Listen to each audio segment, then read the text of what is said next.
Well, good evening, everybody.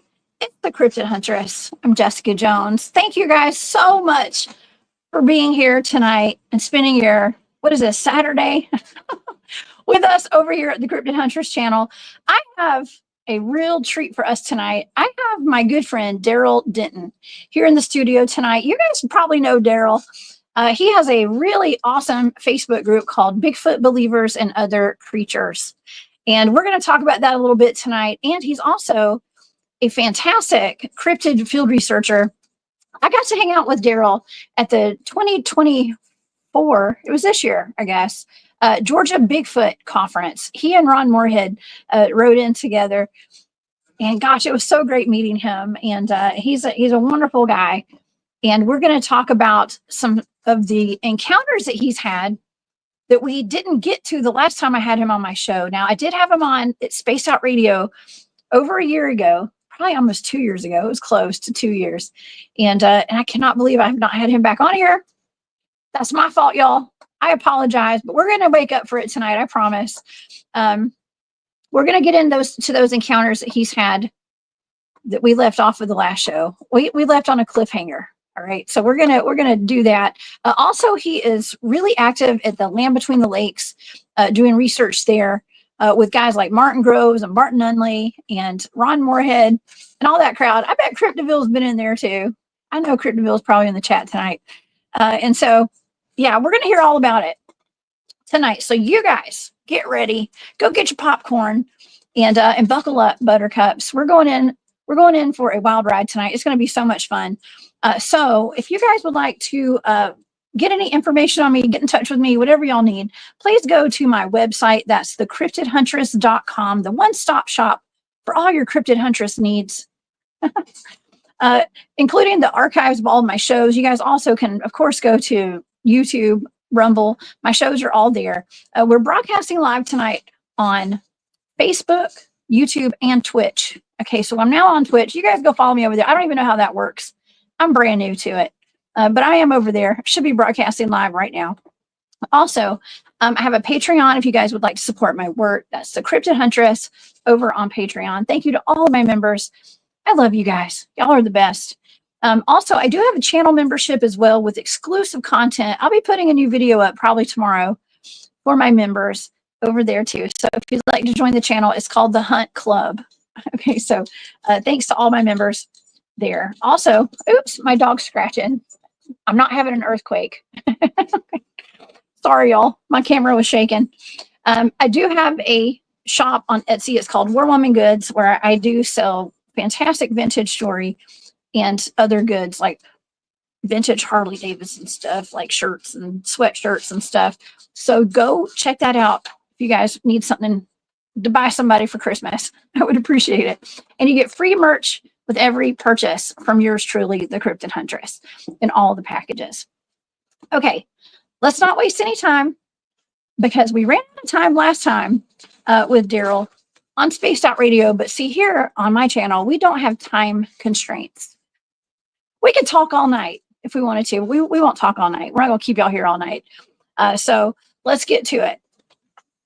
Darrell Denton had his first cryptid encounter in his home state of Tennessee on November 6, 1992, which changed his life forever. The encounter was so intense, it kept him out of the woods and prevented him from hunting over the next 7 years. Then one day while fishing, Darrell had his second encounter. Y'all, we'll talk about it a little bit tonight. If you missed the first time I interviewed Darrell, please go back. I'll put a link somewhere, probably in the description box after the show. I forgot. To that show. His encounters are amazing, y'all. But definitely go back and watch that show. Like I said, we will talk about it a little bit tonight. But he eventually befriended that family of forest people.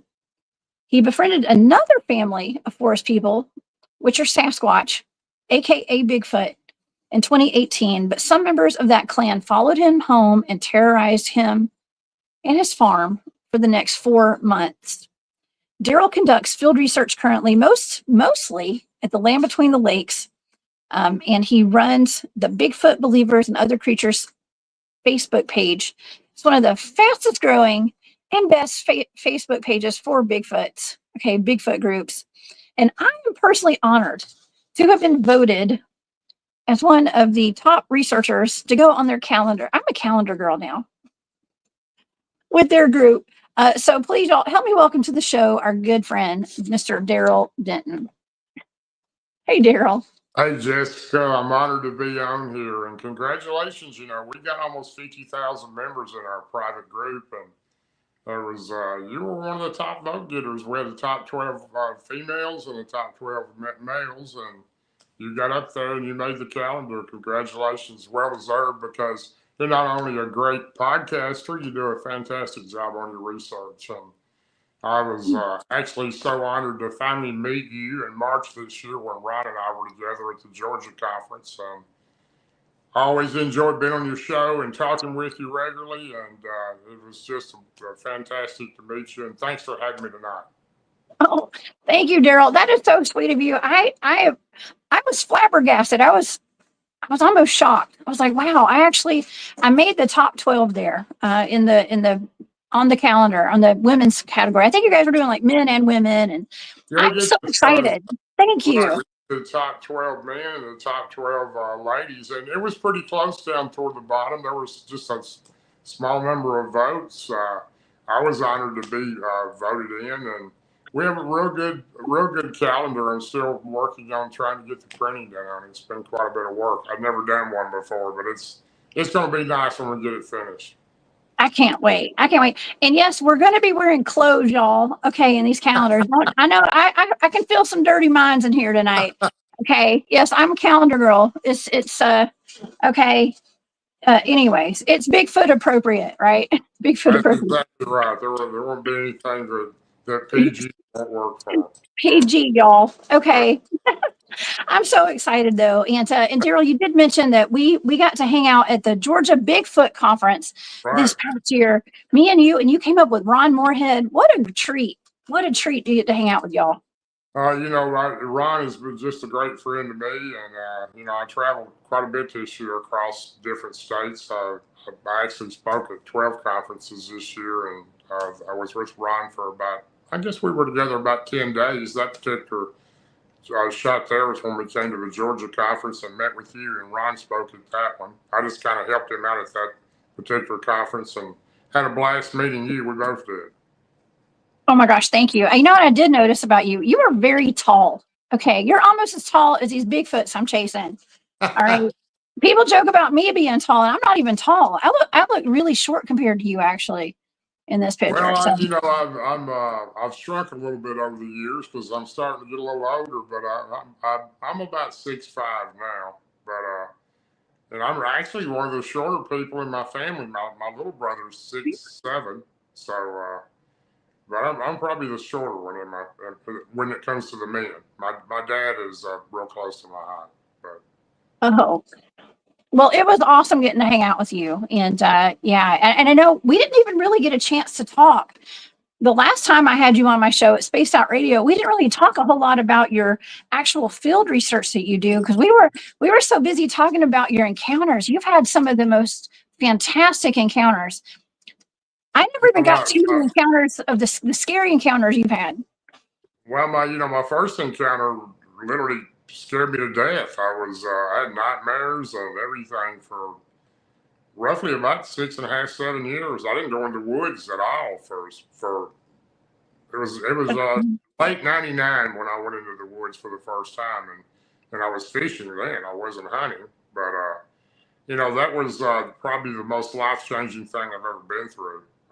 It was the ugliest, meanest looking creature that I've ever seen.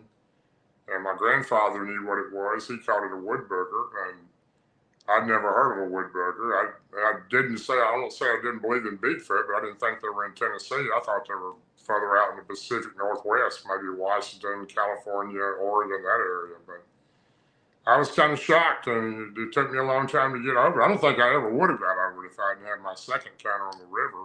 And I run into a different type of creature, which I truly believe there is a difference between them. I know there's different types. I believe I've seen 3 to 4 different types. I think the forest people, which I call the ones on the river, are different than the regular Sasquatch and Bigfoot. They're not aggressive. They're very friendly. You don't harm them. If they build trust in you and you build trust in them, you can have a relationship and try to communicate and kind of be a friend to them. And that's what I did. They changed my life as much as the first one because I didn't feel the fear on one side after I was with them. Well, okay, so for the audience who didn't get to catch my show, it's Space Out Radio. I want to kind of rewind a little bit and kind of set the tone, set the stage a little bit, because your first encounter, you were actually hunting, and you were a young chap, okay, and it was back in the early '90s, I recall. It was November 6th of '92. I was at my grandfather's farm, rural country, Cannon County, Tennessee. My grandfather lived about 92 miles from where I lived with my parents at that time, or close to my parents. And, I stayed with my grandparents until I was school age. And then I was there all the time in the summertime until I was old enough to get a regular job. And I played sports, so I missed a little time there. But I worked on my grandfather's farm, so I knew that farm really, really well. I knew that it was a large farm.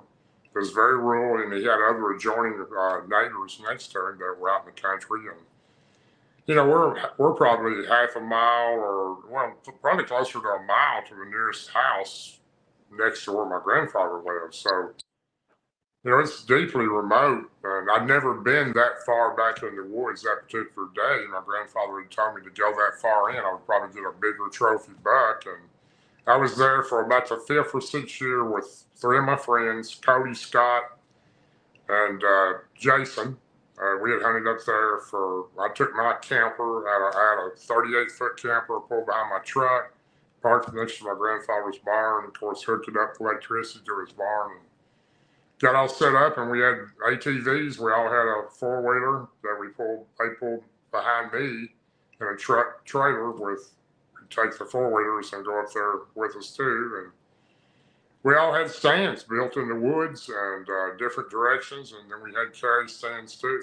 That particular day, I had a carry stand where you put it on your back, go in the woods, find a tree to climb, and I'd went in the day before. It was pretty terrifying. I was never thought I'd see anything like that. And I was about 25, 28 feet, somewhere roughly up in a tree that morning. And I'd walked in the day before and set my stand up. And I'd hung what's called a drag rag on a tree limb across a creek that I was facing. And that's like a rag you put on your boot that covers up the human scent as you go in. And I hang that up on a tree limb kind of high, and it kind of filters down the hollow there, the valley or the hollow as we call them in Tennessee. Tennessee would call them a holler. But a holler. Anyway, it kind of, filters down, and the smell will kind of cover up the human smell. It draws a large male deer, a buck, in because it's a doe and estrus scent on that particular cloth. And I set up right across from it in my stand, and I was up real high, about, like I said, 20, but I'm on like a 45-degree angle, so I'm kind of overlooking this creek that was probably 10 or 12 foot wide, probably 2-3 foot deep in the middle. There used to be a grist mill there years before, and nobody had lived down there in 40 or 50 years, and that's my grandfather's original birth site there. What was left of his old cabin was the rooftop was still there and the fireplace. But, I was sitting there about 8:30 in the morning. I was watching 2 deer cross there's a large cane thicket. Like cane grows real regularly on the riverbanks and creeks in Tennessee. It's very tall and thick. And it goes, 12, 15 foot tall. It gets high, and it's thick with coverage, and it's also hard to move.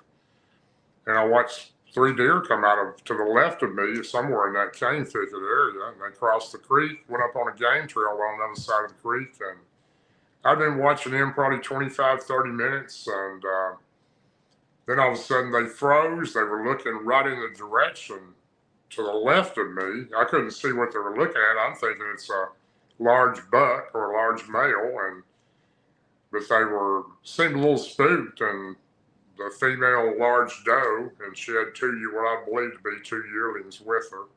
They were also doe, right, one to the left of her and one to the right of her, kind of behind her. were facing that area, and they got startled, and I could see she was just standing completely without moving. All three of them were in that area, and I'm thinking, of course, well, here comes a buck. Get ready. And I've got, now this is opening day of muzzleloader, black powder. You got one shot. It's I had a 50 caliber gun with me. And it's one single shot with a metal round ball, and it's just like the old Western. You have to pack it with gunpowder, and you can kill either sex on that week-long hunt. And this deer raises its paw, this female doe, and tried to stomp 2 or 3 times with its right foot, and to try to get something to move over there. And apparently it didn't work. And then she raised her nose and blew real loud, like someone sneezing, like a deer sounds. It's a real loud sound, and that usually means they're scared, or they're trying to get something to move, or they're a little alarmed at something being there. And then about that time, she turned to the right, running back across in front of me. Now, when you're on a 45-degree hit, this hill is so steep that you got to climb there. It's like 45-degree angle, and the tree's straight up. So I'm kind of overlooking this creek and these deer running. And they were running like something had shot at them. I mean, they were just scared to death. I was thinking, well, what would make them run like that if it was just a male buck deer? And I kind of sat there for a minute thinking, well, maybe it's a big buck coming out over there. And then I started noticing the cane was moving in the middle. Couldn't see what it was. It was thick, but it was moving from the back to the middle. Something was walking through the cane. And it takes a lot of strength to move those big cane poles because they're pretty strong anyway. And I'm thinking this must be one massive deer. And I got my finger, I pulled back a hammer on the gun. I remember sitting in my stand. I've got a little canopy that goes across a bar, it goes around me, and it falls across me and keeps me concealed as camouflage. And I pull the hammer back. I'm thinking this buck's about to come out of there, and I'm going to have a good shot at it. And then I noticed this was moving and swaying in the middle. I just couldn't believe it, how big this deer must have been. And then about that time it stopped, and I'm looking over to my left, and this creature steps out. And when this thing stepped out, I was so startled, I couldn't even believe what I was seeing. I thought, what in the world is this? And I'd never dreamed there was anything like that around, or even if it did exist, not in my area. And it takes one step, maybe two, and jumps clean across the creek, lands on the game trail on the other side, and walks down the game trail straight ahead of me. I'm looking down on it, and walks down the game trail and stops and just stares, looks right up in the tree at me. I'm probably 25, 28 feet up, and I'm just trying to catch my breath. I just can't believe what I'm seeing here. And this thing looked so mean. It was the meanest looking creature I've ever seen. And it looked at me, showed me its teeth, and just like gritted its teeth, showed them to me. And then it walked up, then it stops, walks over to that limb where I had that drag rag hanging, and just reaches up and grabs the limb and pulls it completely out of the tree, throws it on the ground. This wasn't a massive limb, but it still took quite a bit of power to do that. And by this time, I'm thinking, what do I do here? Do I run, jump out of the tree? I'm pretty frightened at this time. I'm trying just to breathe. And this thing walks right back to where it was, and then it looks at me, and it looks at me like it's so angry. I just knew this thing was coming across the creek and was going to pull me out of this tree. And I still had the trigger pulled back on the gun. I'm thinking, well, I don't think this one bullet is going to take this thing down. And I thought, well, I really didn't know what to do. And then it lets out a tremendous yell, like a scream type yell. And it echoes all down this hollow. And this yell scream went on for it seemed like a minute. And then when it quit screaming, you could still hear it echoing. And this thing's looking at me like it's really mad at me.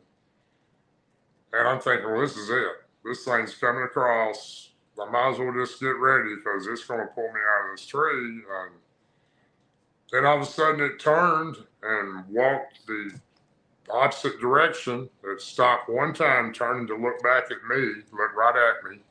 Then it started walking again. I watched it as it walked on out through the hardwoods, so it disappeared. And I wasn't going to take time to climb down that tree stand because it's a climbing stand. It'd take 15 or 20 minutes to get down. I just lowered the bar and I jumped out of the top of the tree stand, 25, 28 feet. And I was on that angle of that hillside and I slid in the leaves all the way down into the creek and had my gun above my head. And I just looked, didn't see it, and I took off running up the creek bank and back to where I came from. And I was running as fast as I could and looking back every few seconds to make sure it wasn't chasing me or coming after me.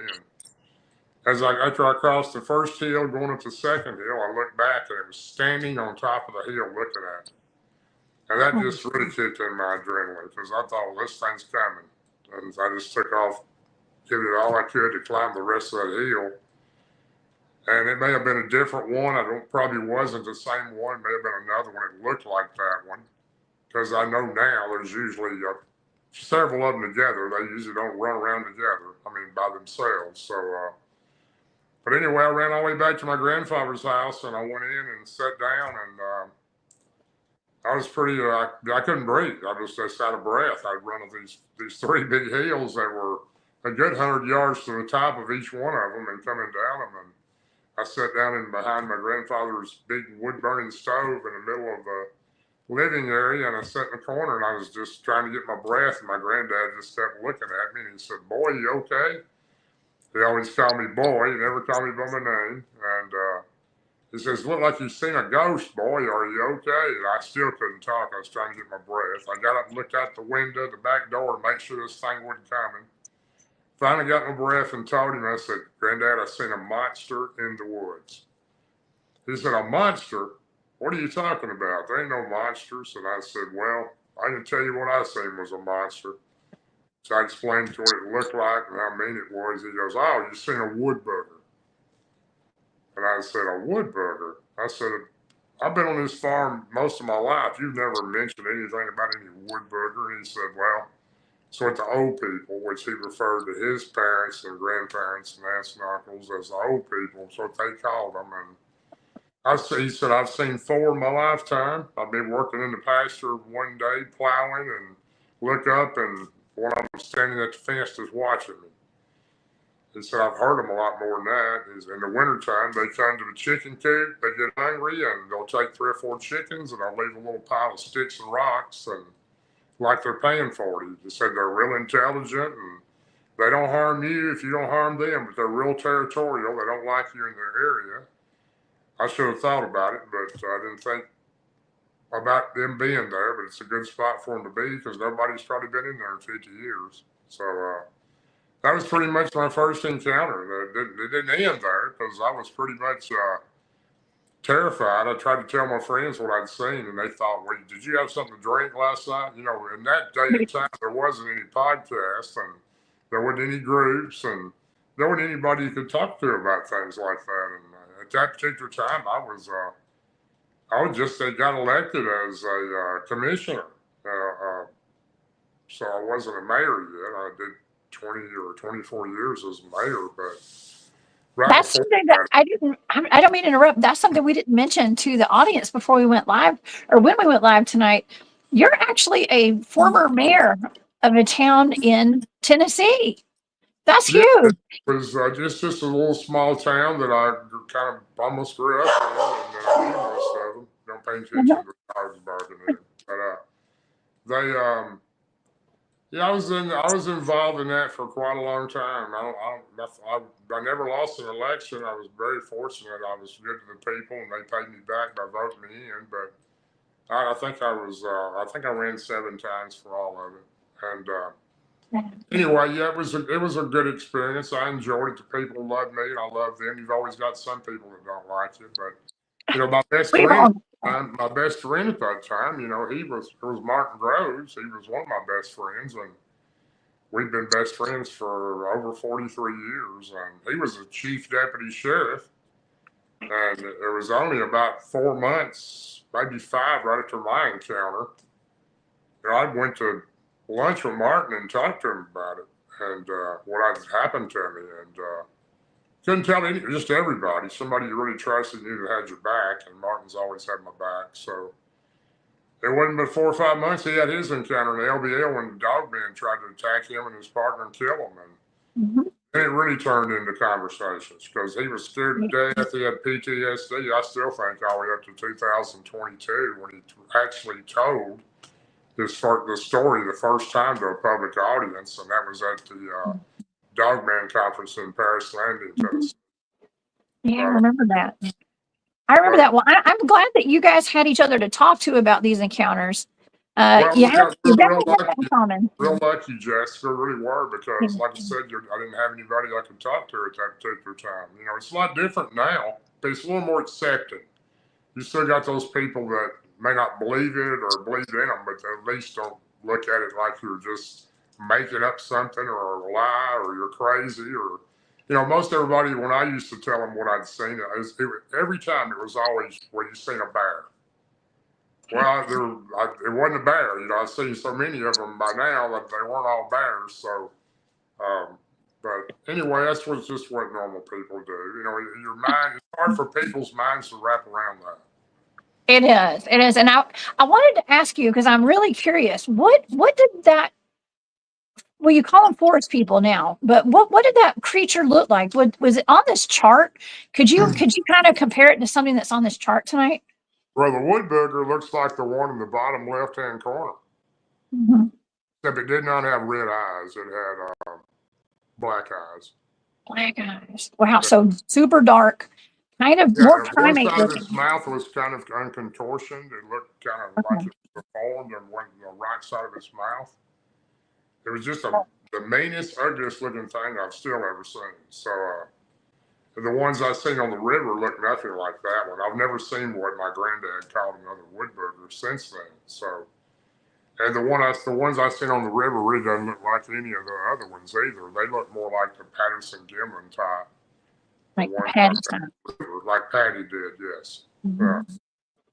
And when after looking at books at that time, that's what I did. I went to a library and looked up, pictures trying to find these creatures. And the number 2 was called a wood booger. And it looked real similar to that picture you just showed. And what I believe to be the number 3 or number 4, which are both very similar, look more like the Patty of Patterson Gimlin. I've seen quite a few of those since that time. And the family of those on the river looked like that. And they were not aggressive at all. That particular type, I call them the forest people because they are ancient people in my belief. But I think I think there's a difference between a lot of these creatures. They look alike, but they're not alike. So, Scott Carpenter and I go back when he helped me out in 2020 when I had those creatures on my farm. But he told me himself, he says, I firmly believe that they're just like people. There's good and bad in these creatures. And that's true with anything. But I do think some of them would hurt you and probably kill you. And I do think there's a lot of them that wouldn't harm anybody. They're just, as long as you're not trying to harm them. But, it's hard to get close to these creatures. You got to build trust in them. And, it's really difficult to do that. It takes a lot of time. I spent nearly 4 years on the river with that family, and I was there every day or every other day, and I was consistent. And I would bring them gifts, and went on. They made me gifts. I became very close to one of them, especially 3 of them I knew really well, and there was other ones in the clan that I never really got to see in full detail like I did the other 3 that I'd seen.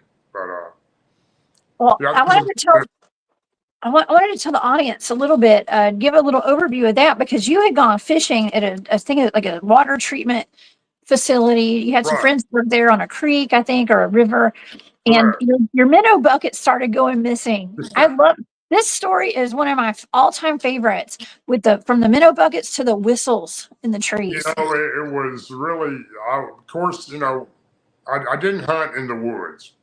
After that happened to me, quite frankly, I don't scare easy, but I was pretty much just I didn't want to go in the woods again because I didn't ever want to see another one of those creatures like I've seen in 92 at my grandfather's farm. That thing just pretty much changed me, scared me to death. It really did. And I was shocked that anything was able to do that to me, but it did.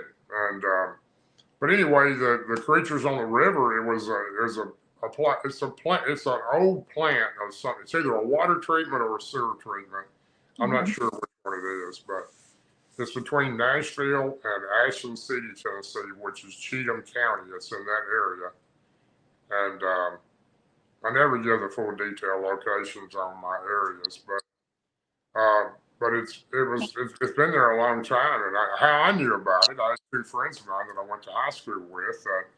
Their uncle or cousin, one, worked there, and they had pulled in. You pull in behind this. It's a gravel road that goes down to it. And you pull in behind it, and there's a barbed wire fence all the way around it with that wire on top, like you see at some type of security facility. And you pull back behind there's a gate you can open up and go through, and you walk down this game trail about maybe 200 yards through the woods. And then there's a real clearing there with a creek that runs out next into the Cumberland River. There's a sandbar that goes all the way out into the middle of the river from the edge of that creek when the water is at regular level.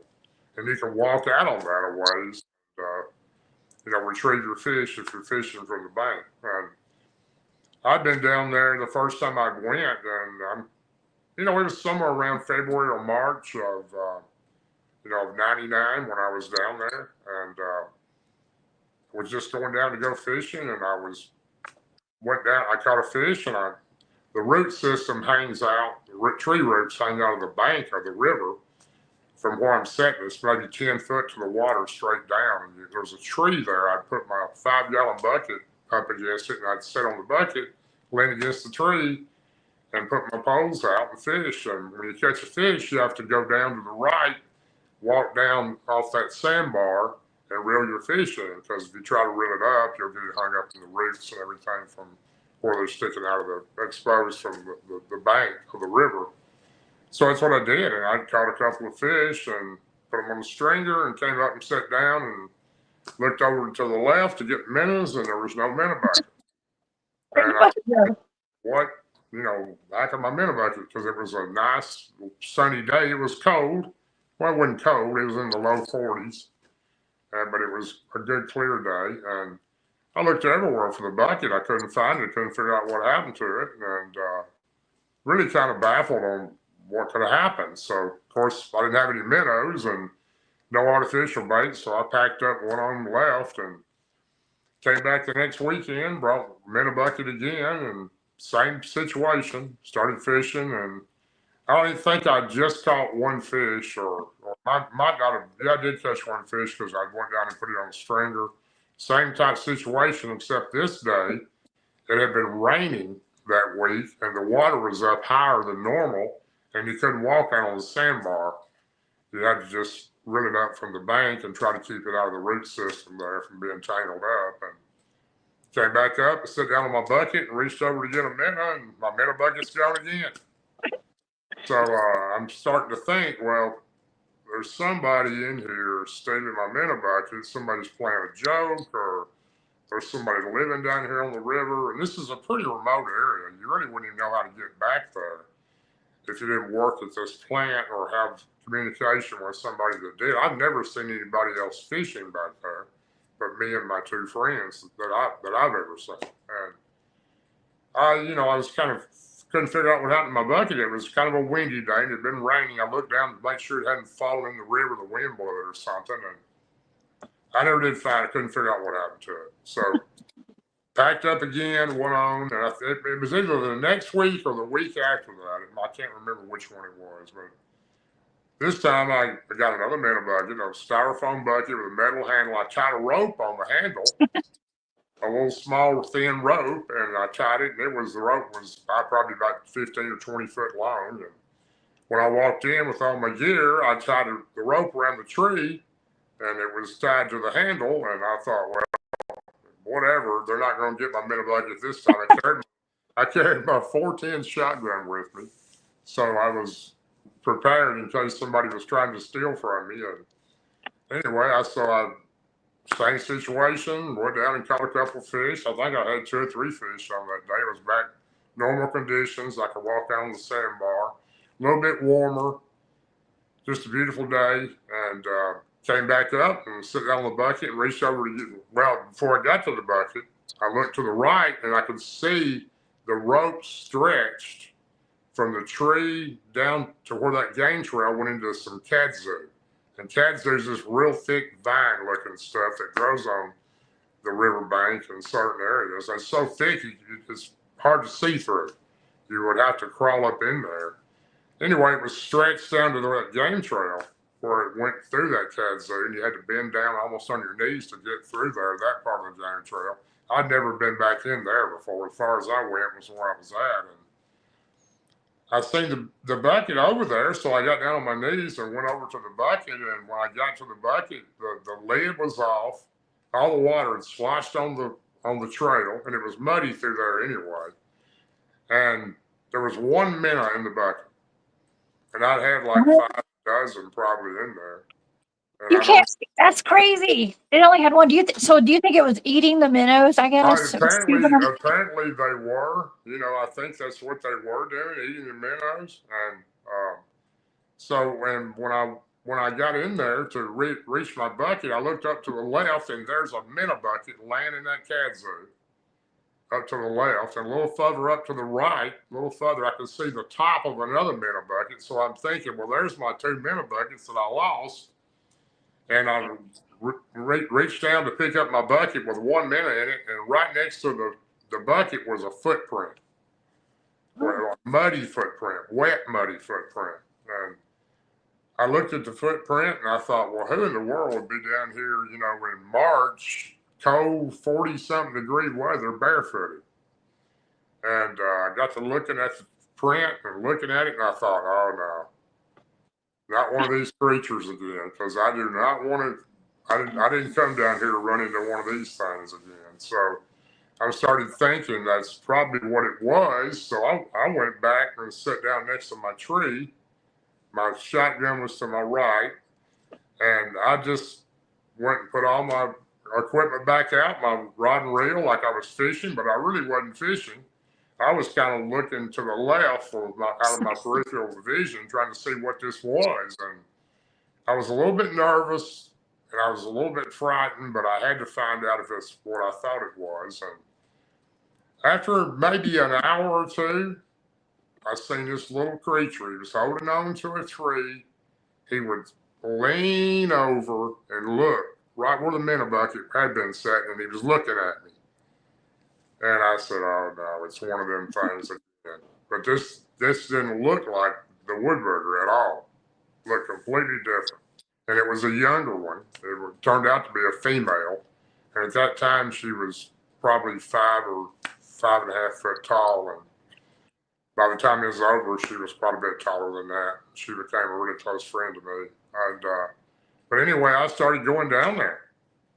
I thought about it when I seen the creature. After I seen it bend over, I thought, do I really want to get involved in this? Because these things, if there's one, there's more, and they might try to harm me. So, you know, after I seen it, I looked at it, and it looked at me, and it bent down and swung over again and looked at me, and I got all my equipment, gun and everything, and hid it out. I didn't want to be around it. Well, I got to my house, and the next week, before a week, it kept bothered me, wanting to go back, or what should I do? So I started going back. I went down there the next weekend and put all my poles out with no bait on them, and I was just waiting for that creature to come out and let me see it again, if it was still there. And I did have my shotgun with me, and I just sat there on the bucket waiting for it to happen. Sure enough, a couple hours, there it was again, leaning down, looking at me. And this time, there was another one with it, and it was behind that one. And I could see the whole left side of the one that was looking at me, and the other one, I could just see the black part of it, its arm and part of its head. It was directly behind this one.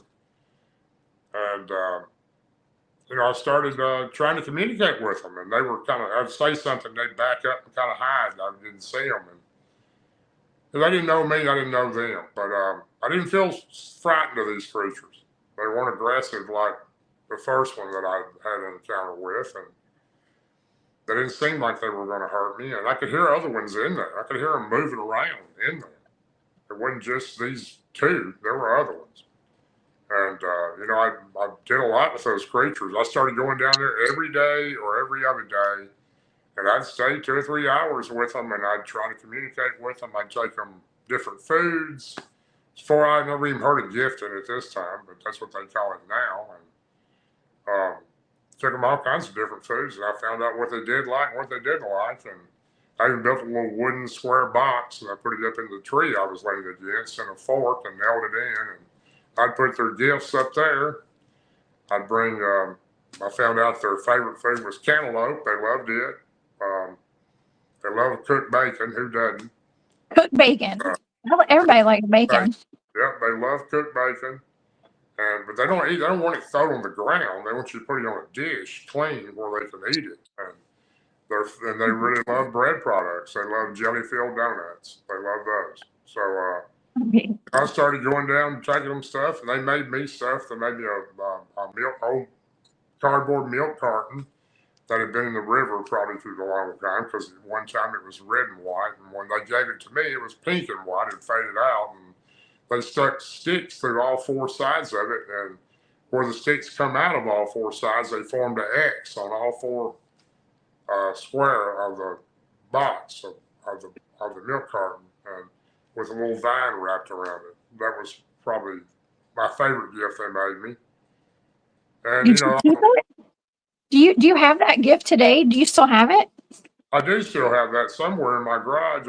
Somebody was asking me the other day, "Do you still have it?" I said, "Yeah, I wouldn't have thrown it away. I've moved since then, but I'm sure I still have it packed away somewhere."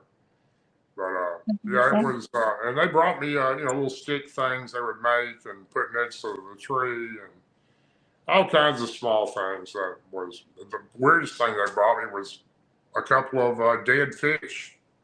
They left them there for me. I guess they thought I would eat them, and I didn't want to act like I didn't, so I just took them with me, even though I didn't eat them. But that was sweet. Well, they were replacing all those minnows. Okay. Apparently they were. They became pretty good friends with me. When I would go in from I park my vehicle, go through the gate, and I'm coming down the trail, I would start yelling at them, "Hey, I'm here. How are y'all doing today?" And I could hear them. They'd start making all kinds of noises, and a whoop here and there, and I could hear them running through the kazoo, and they were kind of excited that I was there. And long story short, I spent almost 4 years with those creatures, and I bought them some whistles one day and hung them on a tree limb, little plastic whistles with little strings on them, like you give at a birthday party. And every time I'd go in after that, I could hear the whistles blowing until I got in, and they'd stop blowing. So I'd hear them left and right across the river, and it was pretty crazy. I realized how intelligent they were, and they weren't. I tried to communicate with them forever. It was very difficult. They did know my language. They knew the English language. They knew my Lakota Sioux language, which I call them the Chayitanka, and when I would say that, I would get their attention. They apparently understood what I was saying, which means large elder of the forest is what that means. And I asked them a lot of things, where are you from? I don't know how many times I would tell them my name. My name is Daryl. Please tell me your name. And it took me a long time. I got 2 words out of those creatures. Besides, when I left, I'd say, "Bye, I'll see y'all later." And they would answer back, "Bye, bye." You'd hear 3 or 4 of them say bye. And they seemed very good at mocking what I would say. But I think they had a lot more. They could have done a lot more than they actually showed me. They had a lot more language in them that they were. I don't know if they didn't quite completely trust me yet or what, but it's very difficult to communicate with them. I did ask them numerous times, "Where are you from? Are you from the heavens?" And are you from another galaxy? And they went, I got that head nod. I said, so you're from another galaxy?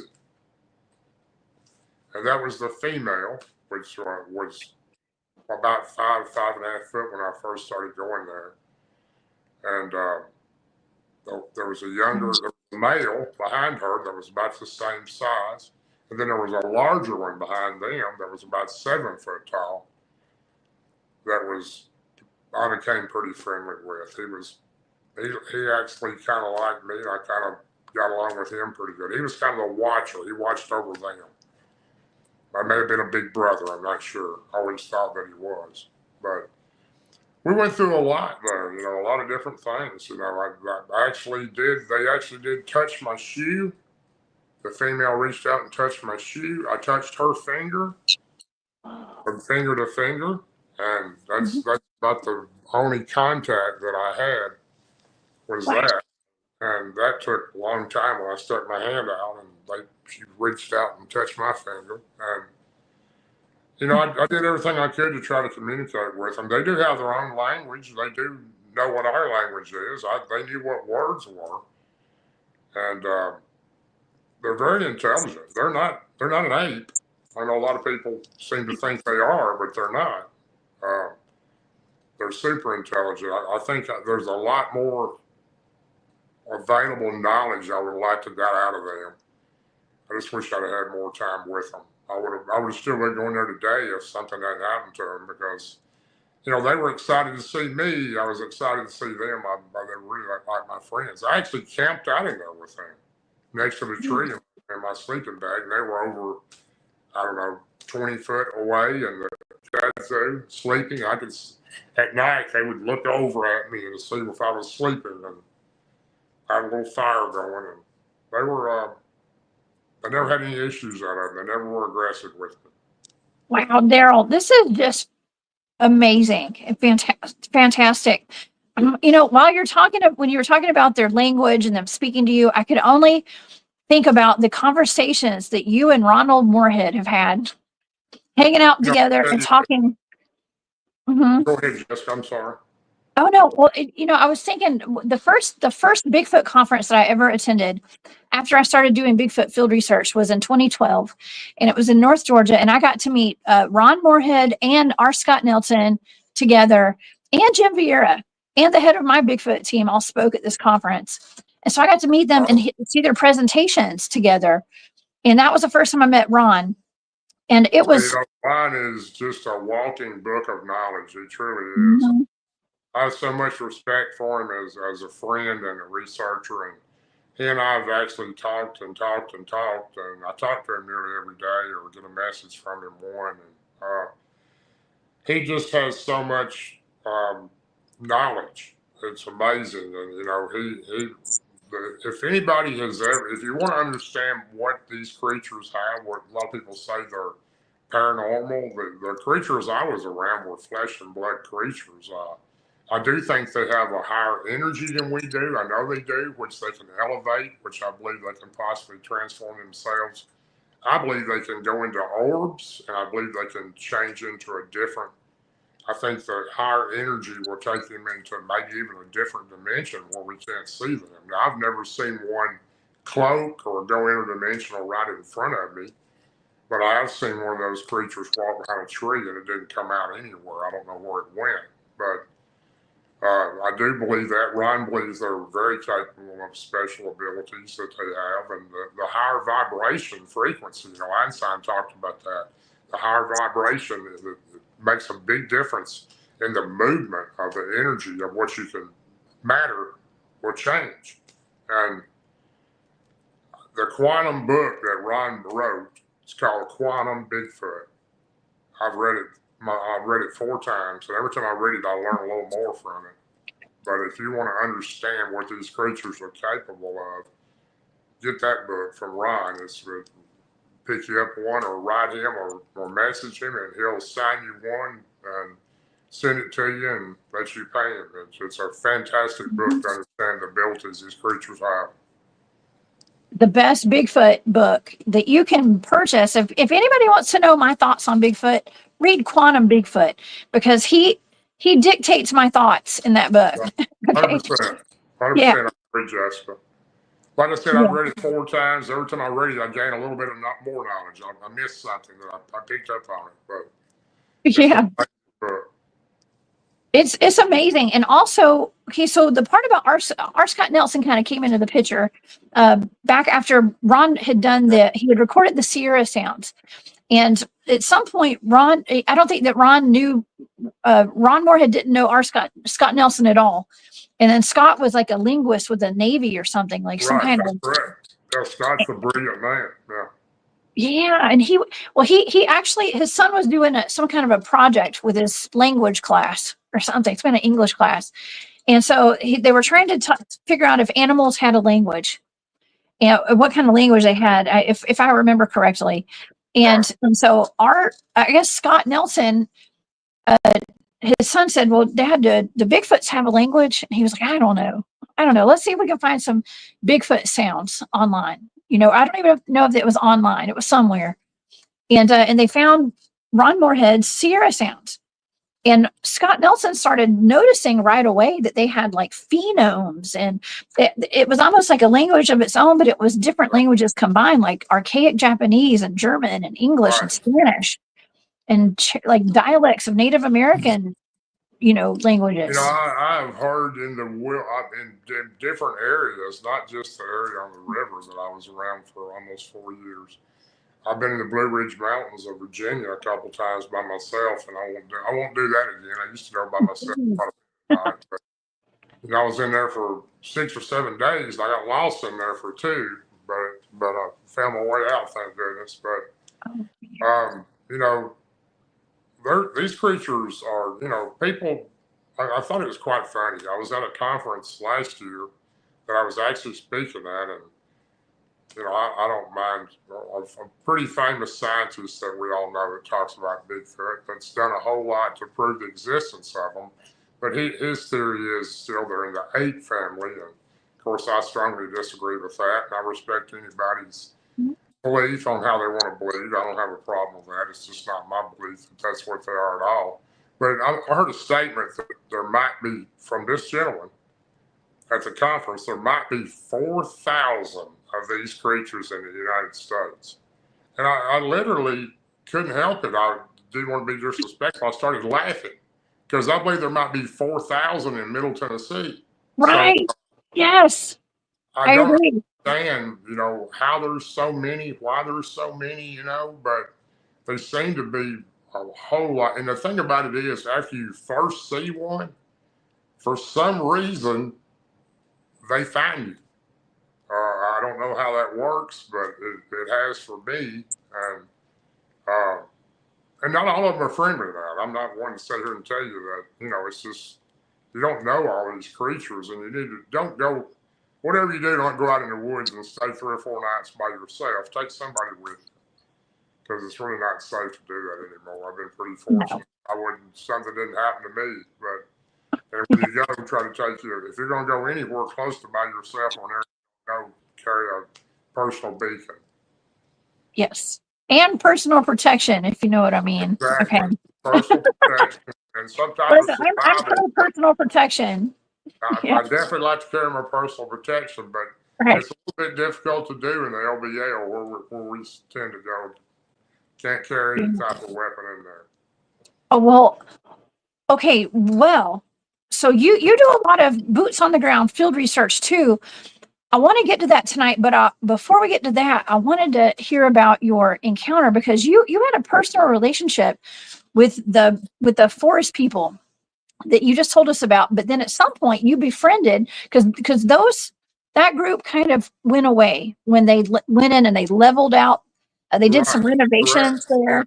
Yes, I went back for several months. I went back in there for miles trying to find them, and I never found them again. I do think somebody done something to them. Oh no! Somebody probably exterminated them, is what I think. Because I think they would have reached out to me. They would have found me. I think they have the ability to do that.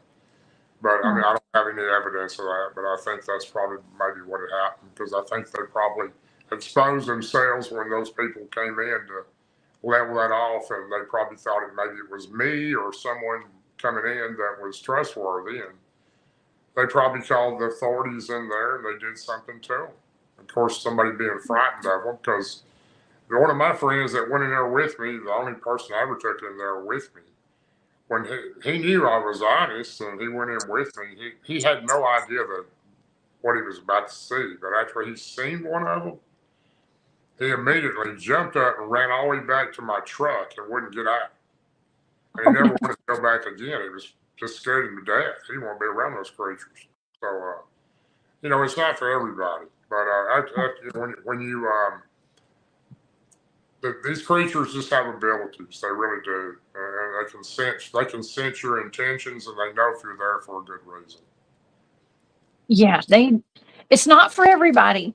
No. And I will stand behind that 100%. It's not for everybody. I don't recommend taking just anybody out in the woods too if they're not ready for this kind of stuff. Because when you see something that's not supposed to exist, it completely changes your entire life. 100%. It really does. You're exactly right. There's no way to explain. Your mind doesn't wrap around the thought of this really being real. The same thing I felt in my first experience. But, it's very difficult to believe there's actually something like this, because we kind of grow up and our family tells us, well, there's not any monsters or there's not anything that's going to bother you. It's just a movie or a prop. And you find out, well, and they're not all monsters, but they look pretty similar to a monster. Some of these creatures do. They do. And at some point, you befriended another clan. And we had a question in the audience about how many people do you think, or I say people, I mean forest people, consist of what does a clan consist of? Like how many? Is it a bunch? Like 20, or is it 5 or 10? About what do you think? What's your estimation? Well, I can't give you an exact number because I didn't see them all, but I do believe the ones on the river had probably 7 or 8. I only seen 3 of them complete, the complete body and everything of 3 of them I seen regularly. But there were other ones in there, and I could see their head or their face or something looking around a tree or through some foliage. The cats are looking at me. But I normally think that most clans are anywhere from 4 to more. So I think I've heard of some having. I've got a close friend that he says there's 12 or 14 in his family, his Bigfoot clan or family. Okay. Well, this is the part that we didn't get to last time. Tell me about the next clan that you befriended and what happened with that, how they showed up at your home. Well, that all started in sometime in early 2018. That again was in Cheatham County, Tennessee. It's about 30 miles. This particular area was about 30 miles from my house and farm. The gentleman who lived there, one of my other research partners in that area is Billy Howell. And Billy called me up and said, hey, David, he's got something going on in his property down there. He wants us to come down there and check it out. And you know what I'm talking about? And I said, yeah, what has he got? And he said, well, you know what he's got. And we need to go down and check it out, because David, the gentleman who lived there, drove a truck from Nashville to New York and back every week. And he was gone that trip took him about 5 days every week up there and back. And his girlfriend would stay there in his house with the dogs, and she was getting frightened because these creatures were looking in the window at her, and they were stealing vegetables and stuff off the deck of the house there, the porch from the deck. And Billy filled me in on it and said we need to go in there and see what he's got and see what we can do to help him. And so we did. We went down there, and after we looked around a little bit and spent probably a week or so down there, we knew that we had a family of them, and we didn't know how friendly they were.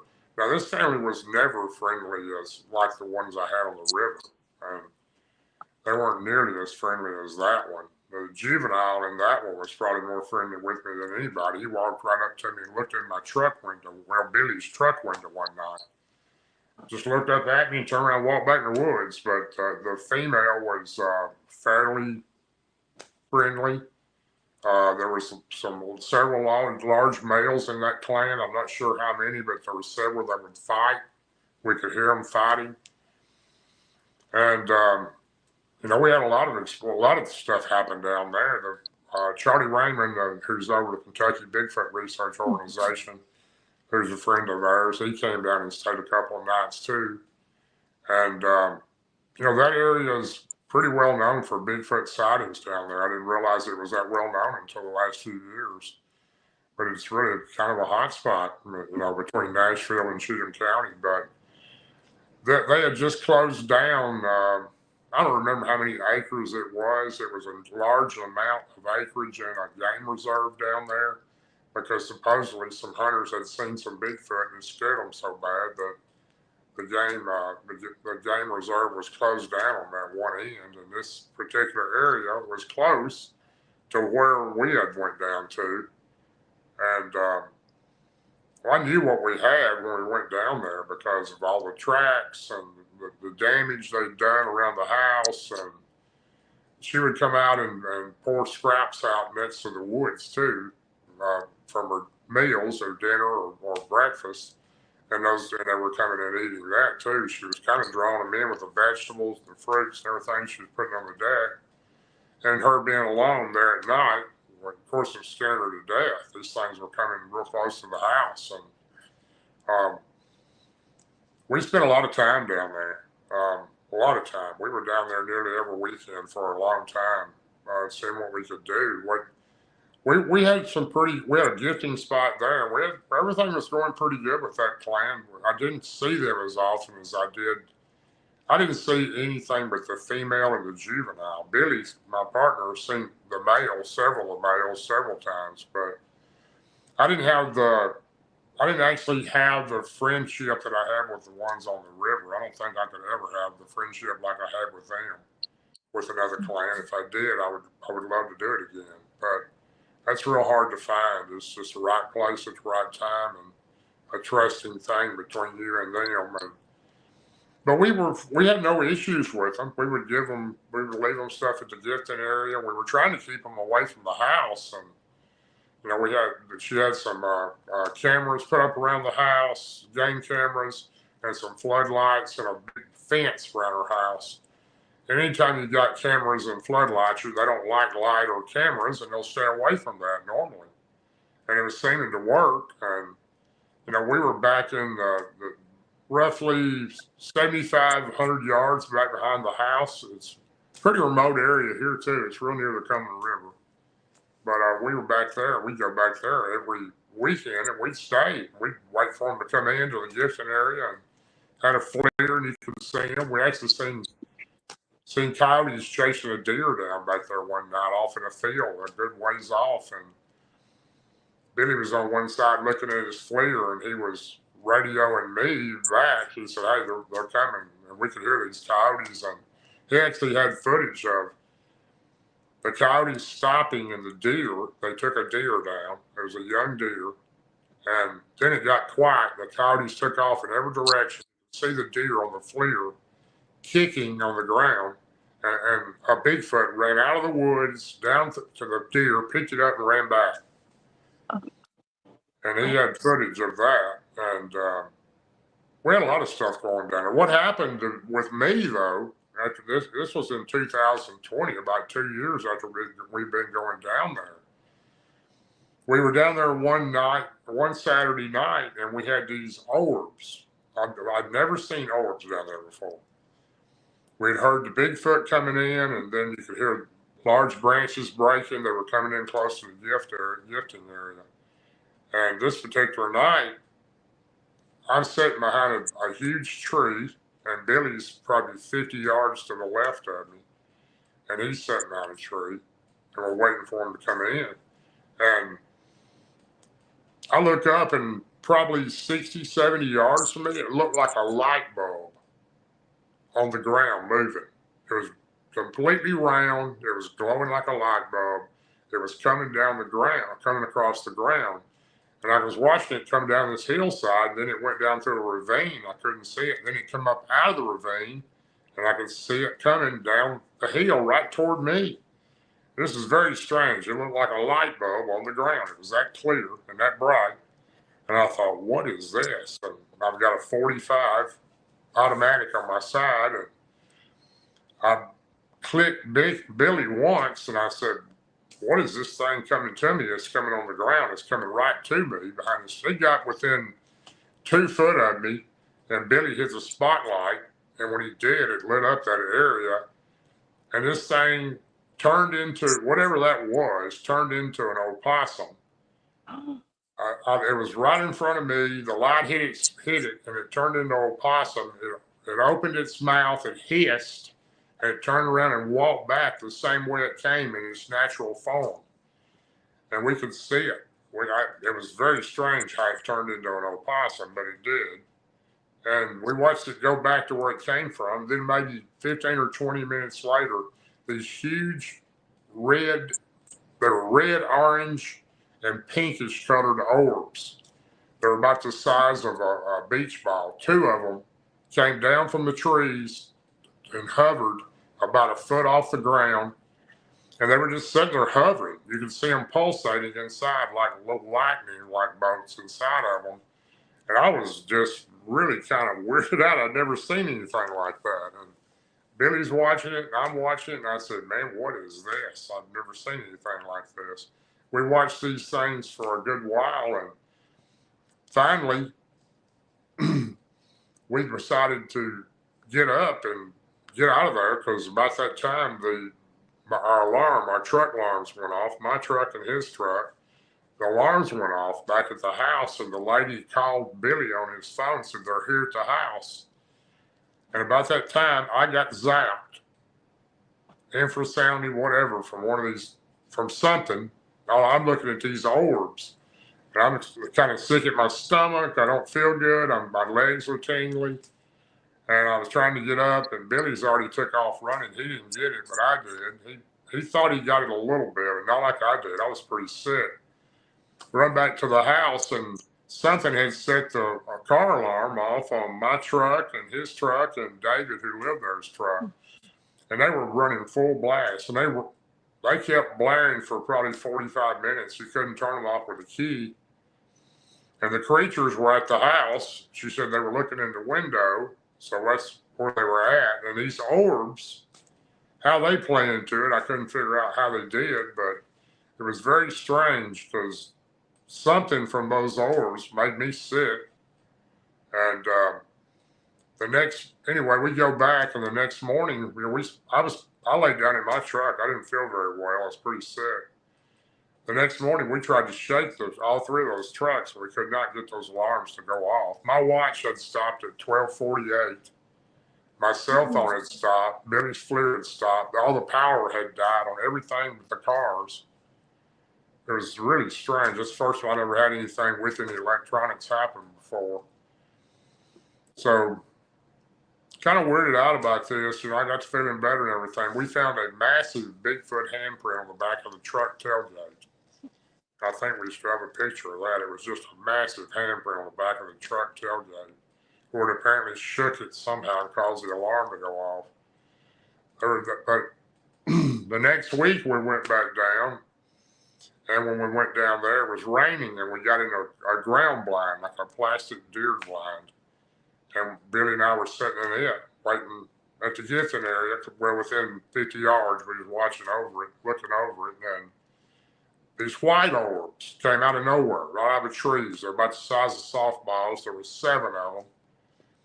And they were just flying all around us as fast as they were just so fast, flying in between the tree limbs and trees. And I said, "Man, this is getting too strange down here for me. I don't understand what is going on." We watched these things for probably 30 minutes, and I said, "I'm getting up. I'm leaving. I'm going to head on out of here." And we both got up and left, and we talked, and I said, you go down and leave at the gifting spot, and I'm going to stay away from down there for a couple of weeks. And I just don't feel right about going down there. There's something strange going on, because we hadn't had these issues before. And I didn't go down there for probably 2 or 3 weeks. And then all of a sudden, one night at my house, something's banging on the side of my wall as hard as it could at like 2:30 in the morning.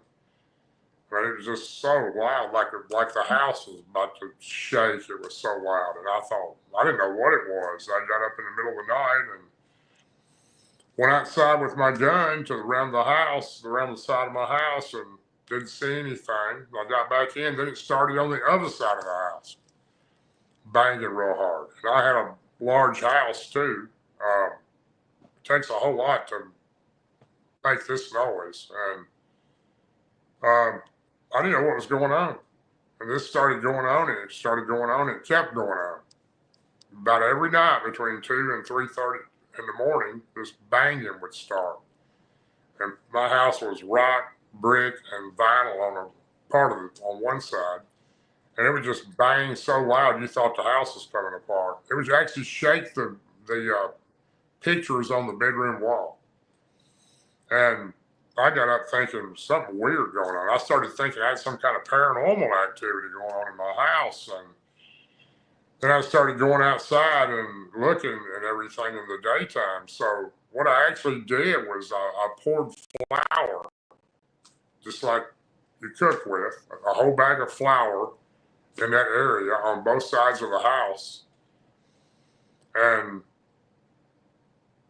was waiting to see what was making this noise, because something was coming in over there banging on my wall. And the next night it started again, and I would go back out, and when I got to that side, it was gone. It wouldn't be there. And I would go to the other side, it'd be gone. It wouldn't be there. Well, the next day I went out, and in that flour I'd poured on the ground, there were large tracks, huge tracks. I think the smallest one was about 19 inches. And it was then I knew then for sure it was Bigfoot, some type of Bigfoot that were there harassing me. And this went on for, oh my gosh, one night my horses were going crazy down in the front next to the stable and the barn. And the horses were so frightened that they wouldn't even go in the barn or the stable. I had 2 large street lights up next to my driveway on the one side where the barn was and one side where the stable was. And they would stay right up next to the light, next to the fence at the driveway. I had 2 horses on one side and 2 horses on the other side. And they were just really letting out the noise. They were so scared something was down there. I went down there with my rifle in the middle of the night, and I didn't see anything. Turned on all the lights in the barn and the stable, but the horses were scared to death. And the next morning I got up and went down there, and Star, my stud horse, which nobody could ride or get around but me, he wouldn't let nobody touch him. He was just real temperamental. He was fine with me, but nobody else couldn't get around him.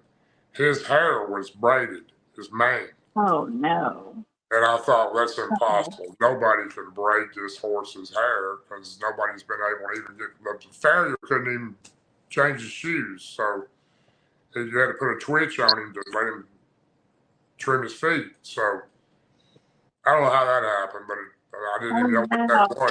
I didn't know what that was at that time, but I found out what it was. And it's not good.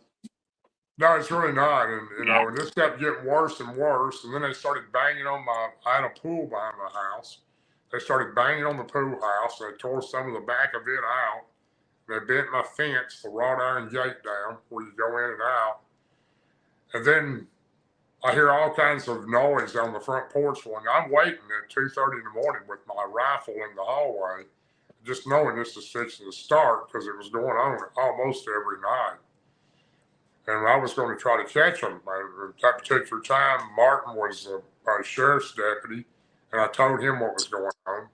I said, "Will you come down if you don't have a call in the middle of the night and just come down?" Our driveway was 3,300 feet off the road. And I said, "Just drive down the drive with your spotlight on and spotlight if you would." And I had another couple of people there too that night. And we were trying our best to see these creatures and try to figure out why they were doing this. And it just kept going on, and nobody could see them or spot them. And I go out and hear all this noise on the front porch the night after that. And I had cats that came from the barn, and they would come from they weren't my cats. They lived in my barns. They were just kind of like wild cats, but they would come up on the porch at night. I would leave them food, and they would come up there and eat. And these creatures killed every one of these cats. There was, I don't know how many of them were ripped apart. And they were all over on the porch and in the yard and all the way down the driveway. And it just kept getting worse and worse, and the horses would go off every night about the same time these creatures would start up, and they were going crazy. I was up all night every night. I was trying to sleep in the daytime, and I didn't know if they were what they were trying to do back there. They were after me for some reason, but I couldn't figure out why they were after me because I hadn't done anything to any of them, and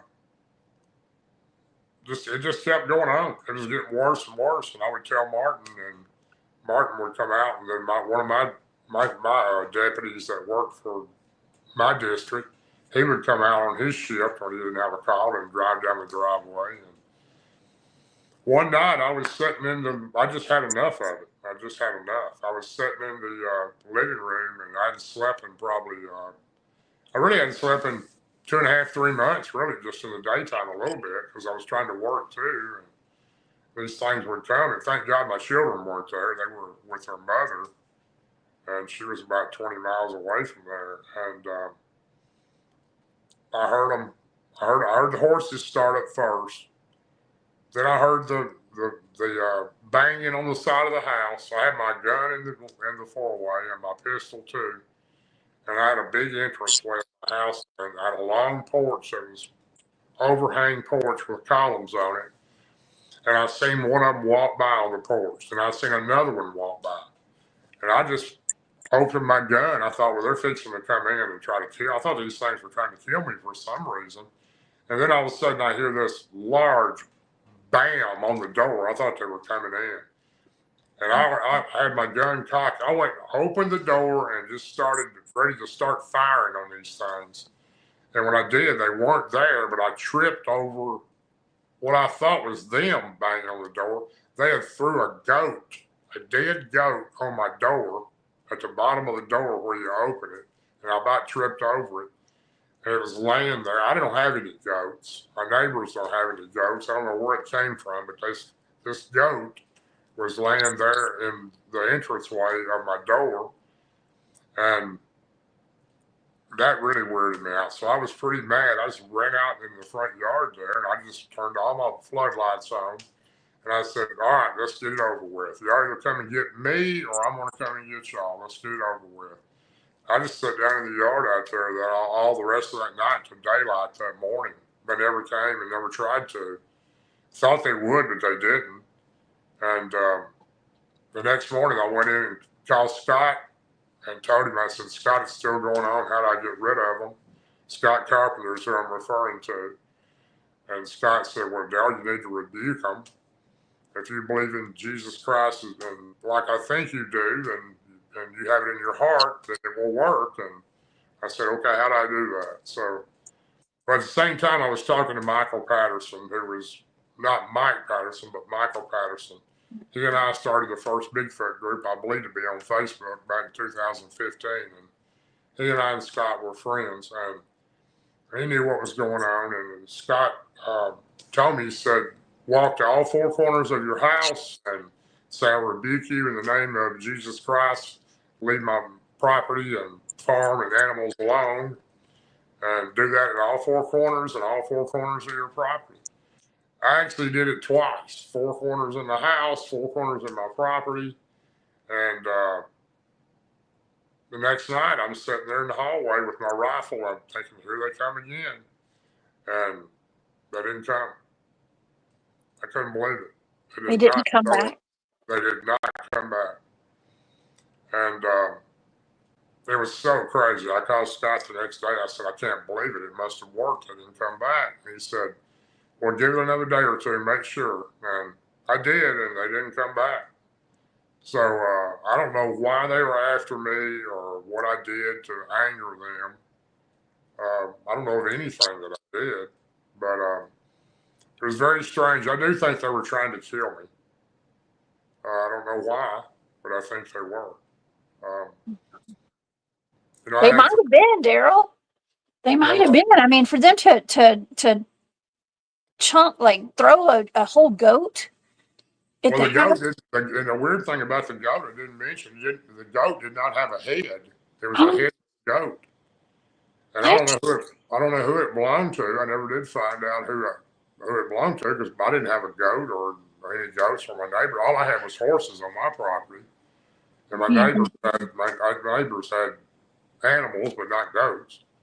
But I don't know Dude, what it was. that's wild. Figure it out. But Scott said they have that tendency. They said if they find something they don't like about you, and they're what he called a rogue bunch or a bunch that doesn't like humans, they can come after you like that. I thought one time I thought maybe it was because I quit going down there regularly like I did, but Billy was still going down there and gifting them, so couldn't have been that.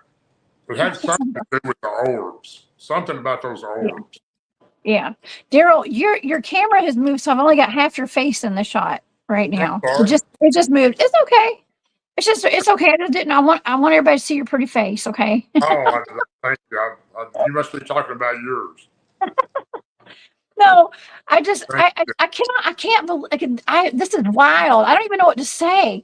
See, I've not heard this before. Okay, so this is brand new to me, Daryl, because I didn't get to talk to you about this the last time that we did the interview on Space Out Radio, and I'm just that's shocking. It's shocking. I mean, why?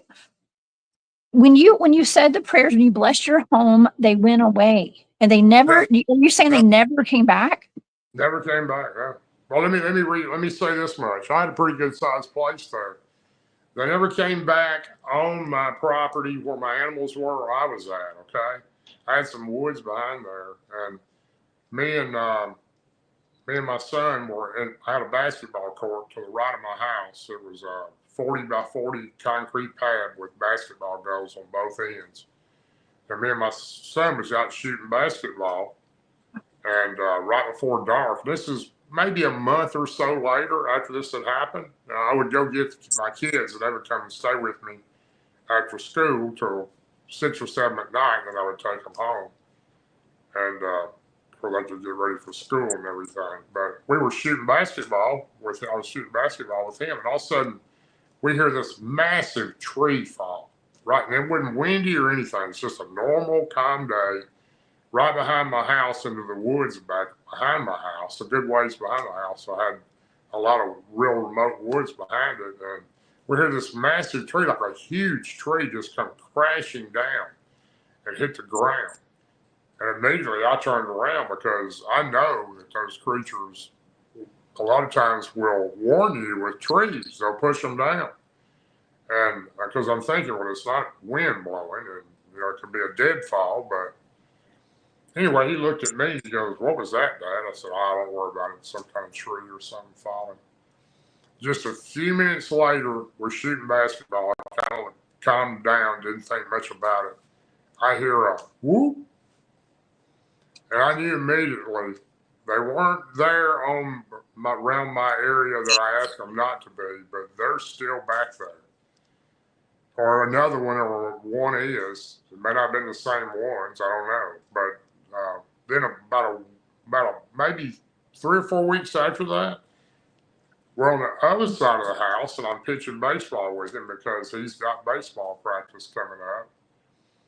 And we hear another tree go crashing into the woods. And my son looks around and he goes, "Dad, what is that?" He goes, "That's 2 times we've heard a big tree fall." And he knows about Bigfoot. He knows everything like that I talk about. He goes, "Is it one of them?" I said, "Sure seems like it." I did not hear a whoop or any of that time, but I did hear that tree crash. This is just a day when there ain't any wind blowing or anything. So I decided to go down there the next morning. He was at school. I went down there. And this wasn't a deadfall tree. It was a pretty good sized tree that had been pushed over at the bottom. And I don't know how it would have failed because there wasn't any storm that came through. And it wasn't very far from where the property line turned into the ground area around my home. So I don't live there now. I lived there for 24 years. I built that house, and I sure miss it. I sold my house back in August of last year. And funny thing about it was the guy who lived there that I sold it to, he was a doctor from California. He called me up and said, "You ever heard any weird noises here at night?" And I said, like, what kind of noises? And he said, like real loud whoops and screams. I said, what do you Oh, mean? no. He said, like a whoop, like that. He was trying to explain it. I said, yeah, I've heard them a few times. And he says, well, what do you think it is? He says, nothing's trying to bother him, but we're out swimming in the pool and it's dark and we hear this noise. And I said, well, if I told you what it was, you'd probably think I was crazy. And he goes, well, in that case, don't tell me. And I didn't.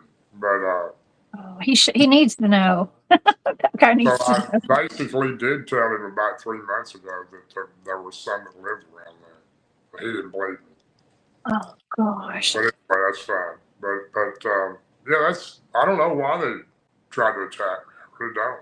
They did a lot more damage that I didn't even go into. They broke a tree in front of the house that was up real high. But they did a lot of stuff. But I never had figured out why they were trying to harm me or why they were mad at me. Well, some people say that people get marked. Like you had mentioned earlier tonight, you had said something about maybe people get marked. You continue to have encounters after you have your first encounter. Well, what I personally believe is that it is a frequency type of a thing, like a vibrational frequency thing. It's almost like when we get thrown into the realm of Bigfoot, when we get on that frequency, when we have our first experience, it's kind of like we're always on that vibe. We're always on that frequency at that point. Like we've tuned into that radio station, to that dial. We've dialed in, and now it's like it's wide open. That's what I'm thinking. What I didn't even realize that my ability was as strong as it was. Martin Groves and I were at LBL back 2022. We were up there for the anniversary of the 29th anniversary of where he was attacked at. When he and I seen that Dogman, that Small Town Monsters did the documentary on about he and I back this year, 3 or 4 months ago. But we were in that area and we had went in there in the daytime and we was walking up. Nobody'd ever been to his camp spot except me that day. We parked and we were walking up to this camp spot. It's pretty remote. You have to go up pretty rough terrain to get there. And we're walking and he said, what's wrong? I just stopped and I had a feeling. And I get this feeling when I'm in the woods at certain times. I said, I feel them. They're here. He says, what's here? I said, the Bigfoot are to the left of me. And about that time, I hear a tree knock and I hear a whoop and then I hear a whistle. And they were up on a hill. And the weird thing about it is I seem to have that tendency to feel them. I don't know how I do it. No idea, but I do. And Martin seems to have the same thing with Dogman. And he just developed this in the last year or two. He don't even know how it happened. But we've been in the LBL before when we had Dogmen all around us in March of 2022, me, him, and Barton. And it was getting pretty scary. You could hear them howling real close to us. They were coming across the water and everything. And I said, are you ready, Barton? And he says, I'm ready because they're coming. And about that time, I have no service at all in the LBL on my phone. I can't call anybody. And the phone rings, and it's Beth Collinsworth, one of my members of my group, that has an unbelievable clairvoyant way. She goes, where are you at? I said, how'd you call me? My phone doesn't work. She goes, you're at the LBL, aren't you? I said, I am. She goes, you with Martin and Barton? I said, I am. And she didn't know this. I didn't tell her or nobody. She goes, well, you need to get out of there. You got Dogmen all around you, and you've also got a feral man to the left of you. I said, what? I said, first of all, how'd you call me and how do you know this? She goes, you know my abilities. And we knew these creatures, we could hear them howling coming on the ridge. So, but Martin gets up after he hears that, walks right into the woods by himself. I tried to stop him, he wouldn't listen to me. And he starts chanting this something. And I'm talking about, it went from nerve-wracking to thinking they were about to come in on us to quiet enough you could hear a pin drop. We didn't hear another sound the rest of the night. Really?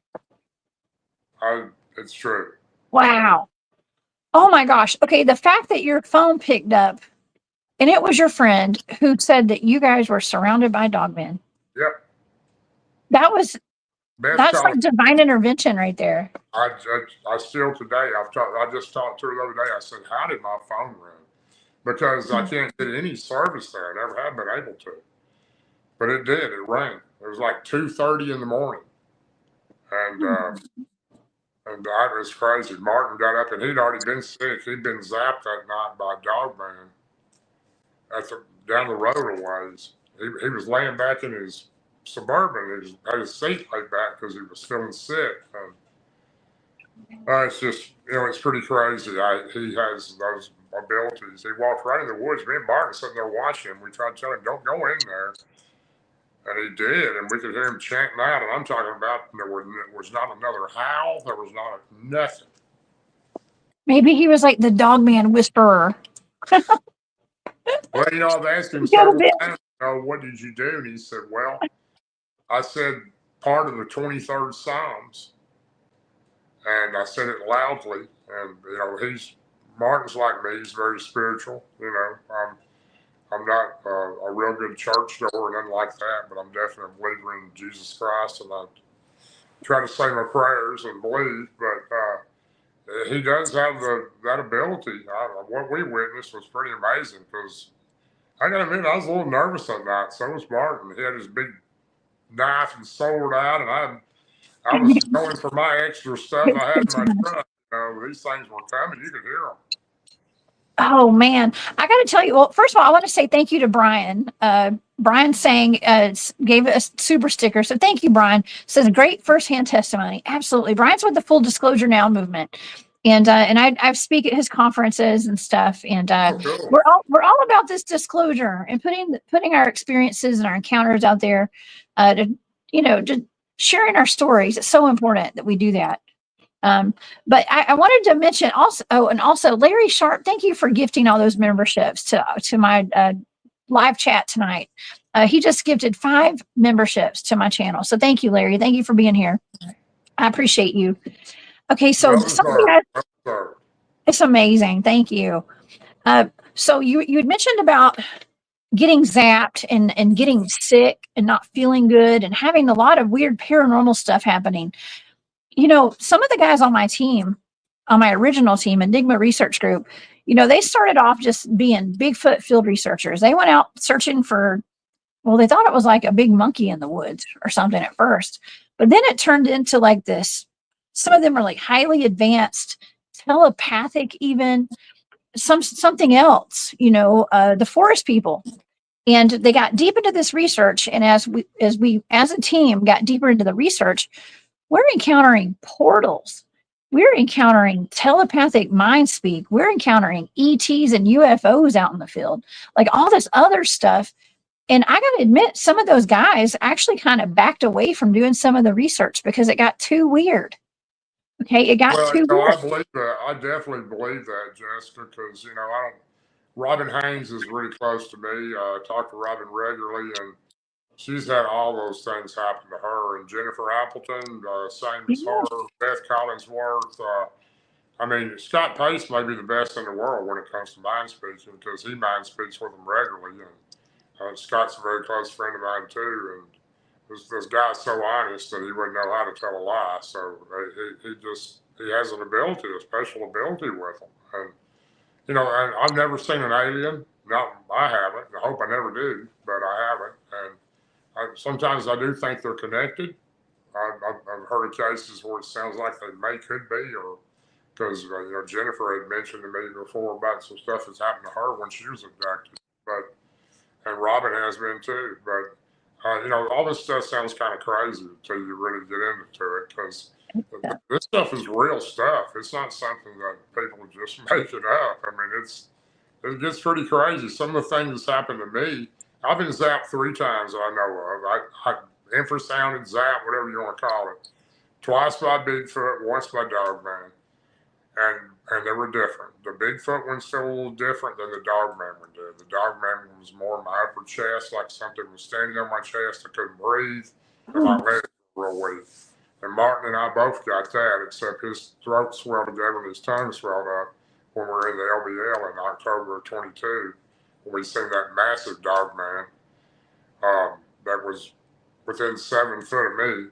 And these creatures, it's hard for me to say how vicious or dangerous they are because even the first Bigfoot encounter I had, that one, after I look back now, I don't think it was trying to kill me. I think it was just trying to scare me out of its area. And it done a good job because it could have killed me if it wanted to. Both these dogmen that I've seen 3 dogmen. I've seen my first one in October of 21, Tazewell County, Virginia. Any of these dogmen that I've seen could have attacked us or tried to kill us, but they didn't. And the only thing I know that was really I feel like trying to harm me was the Bigfoot that came to my farm. I don't understand why they were trying to do that, but for some reason they weren't. So you just have to be careful because you really don't know what you're encountering out there. You don't. There's so much weird stuff. And Kent Baxter, Baxter, I can't talk. Thank you, Kent. And my condolences goes out to, about your uncle. I did see those messages earlier in the chat, and I'm sorry I couldn't stop the show to say how sorry I am. I saw that your uncle had passed away, I believe. So another fantastic show. How do you keep on doing it? You're doing such a great job. Thank you, Kent. You're the best. I appreciate that. I really do appreciate your support and everybody who's here tonight. You guys are awesome. We have a fantastic chat tonight. By the way, I'm trying to pull up as many comments as I can, Daryl, because everybody's got questions. I don't know it's just been flowing. It's been flowing tonight. I appreciate the audience being on and watching and listening. I hope I've entertained them a little bit. Oh my God, you've entertained me. I'm on the edge. I'm literally on the edge of my seat tonight. And this is fantastic. I don't know how far all of these events like that happen in Tennessee, I don't know how far they are from a place called Whitleyville, but I was called up to Whitleyville. It's like north central Tennessee. Yeah. I got a request to go up there. And so I met up with some guys from Cryptid Warfare Operations who are from Murfreesboro area. Mm-hmm. And we met up in Whitleysville at a home of a woman named Farah and her husband. They bought this cabin, sight unseen. And they were having issues where they'd set up cameras around the house because their chickens were going missing. You'd mentioned Bigfoot's taking chickens. Well, they were their prized chickens, their pets, were in this. They put the crate right by the entrance to get this, a cave. So there was a cave like 30 feet from their back door. They knew, I think they were told there was a cave, but they didn't know how big it was. They got there. And they were having like their chickens were going, something was actually opening up the cage and taking the chickens and closing the door back. There were bare footprints around the chicken coop. And they had these large, black, dark, hairy figures that were slinking in and out of their yard at night. And anytime the chickens would go missing, the cameras would get moved to where they weren't facing the chicken coop, but the feathers, the only things that were left of the chickens the next day would be like feathers. And there would be a line of feathers going into the cave. So we got called out because there had been dogman sightings, Bigfoots out there. Something was wrong with the cave. She was terrified of the cave because there were voices and things going on there. She started doing research on this cave. It turned out to be Choctaw land. And that cave was known to be the Skinwalker Cave, Daryl. Wow. Yeah. So we went out to do a investigation of that place. And man, that was one of the creepiest investigations I've ever done. Was there in Tennessee, right near where I don't know how far that is from where your properties are. Yeah, that's actually where you're talking about is kind of halfway between where I live and my grandfather lived. It's about middle in between there. So it's probably 50 miles from where I lived. Yeah. Oh my gosh, that's pretty close. Yeah, probably about 45 from where I had my first encounter. That area is really well known for encounters. That whole area right there is. Around the Center Hill area, Center Hill Lake area. Oh my gosh, Las Casas, Tennessee, between Lebanon and Murfreesboro, lots of encounters or people seeing things up there, including Dogman. Lebanon, Tennessee, lots of stories there. That whole area has a lot of that type of stuff. I don't know why it is. It seems like certain areas are more prominent than other areas. I think it's the caves, Daryl. Could be, yeah. I think it's the caves.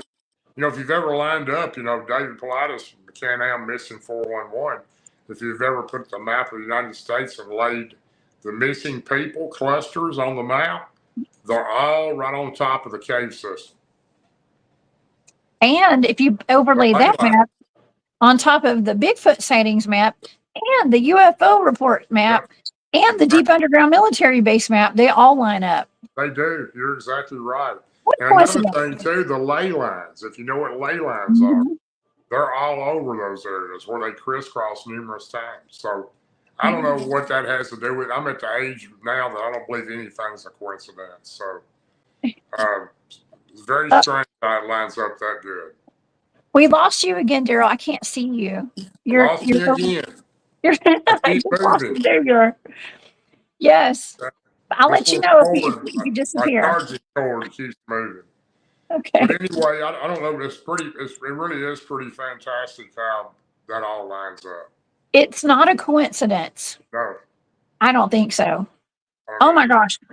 My mind is blown tonight. This is so wild. I'm so excited that you came and told that story on my channel tonight.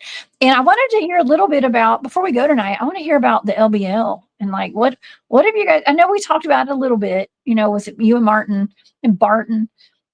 What have you had going on up there recently? Have you been out there this year? And what do you have planned? Well, we usually research, you know, Martin's been up there quite a bit. He's closer to it than the rest of us are. You know, he goes up there with Letitia and a few people he calls Brotherhood of the Wolf, and they go up there some. But, you know, as far as the team, when we go up there, it's normally me, Barton, Nunley, Martin Groves, and then Mr. Ron Morehead comes with us quite a bit. But we research normally between March, end of March to the 1st of May is when we stop. We start sometime late October, early November, like now. That's when our research season is. We mainly do the winter all the way through into the early spring because it's so thick in the LBL, you can't see anything. It's hard to get in and out of with all the growth and the leaves and everything on the trees. And on top of, it's probably the #1 place in the world for ticks. These ticks are terrible there.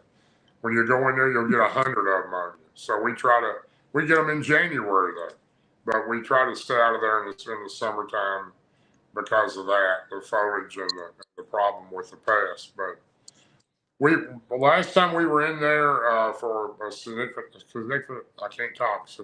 amount of time was in October. It was in this last March when we had some crazy sightings. Martin, Barton, and myself. Ron was not with us. I had taken him to his grandson's birthday party, which was not very far from where we're at.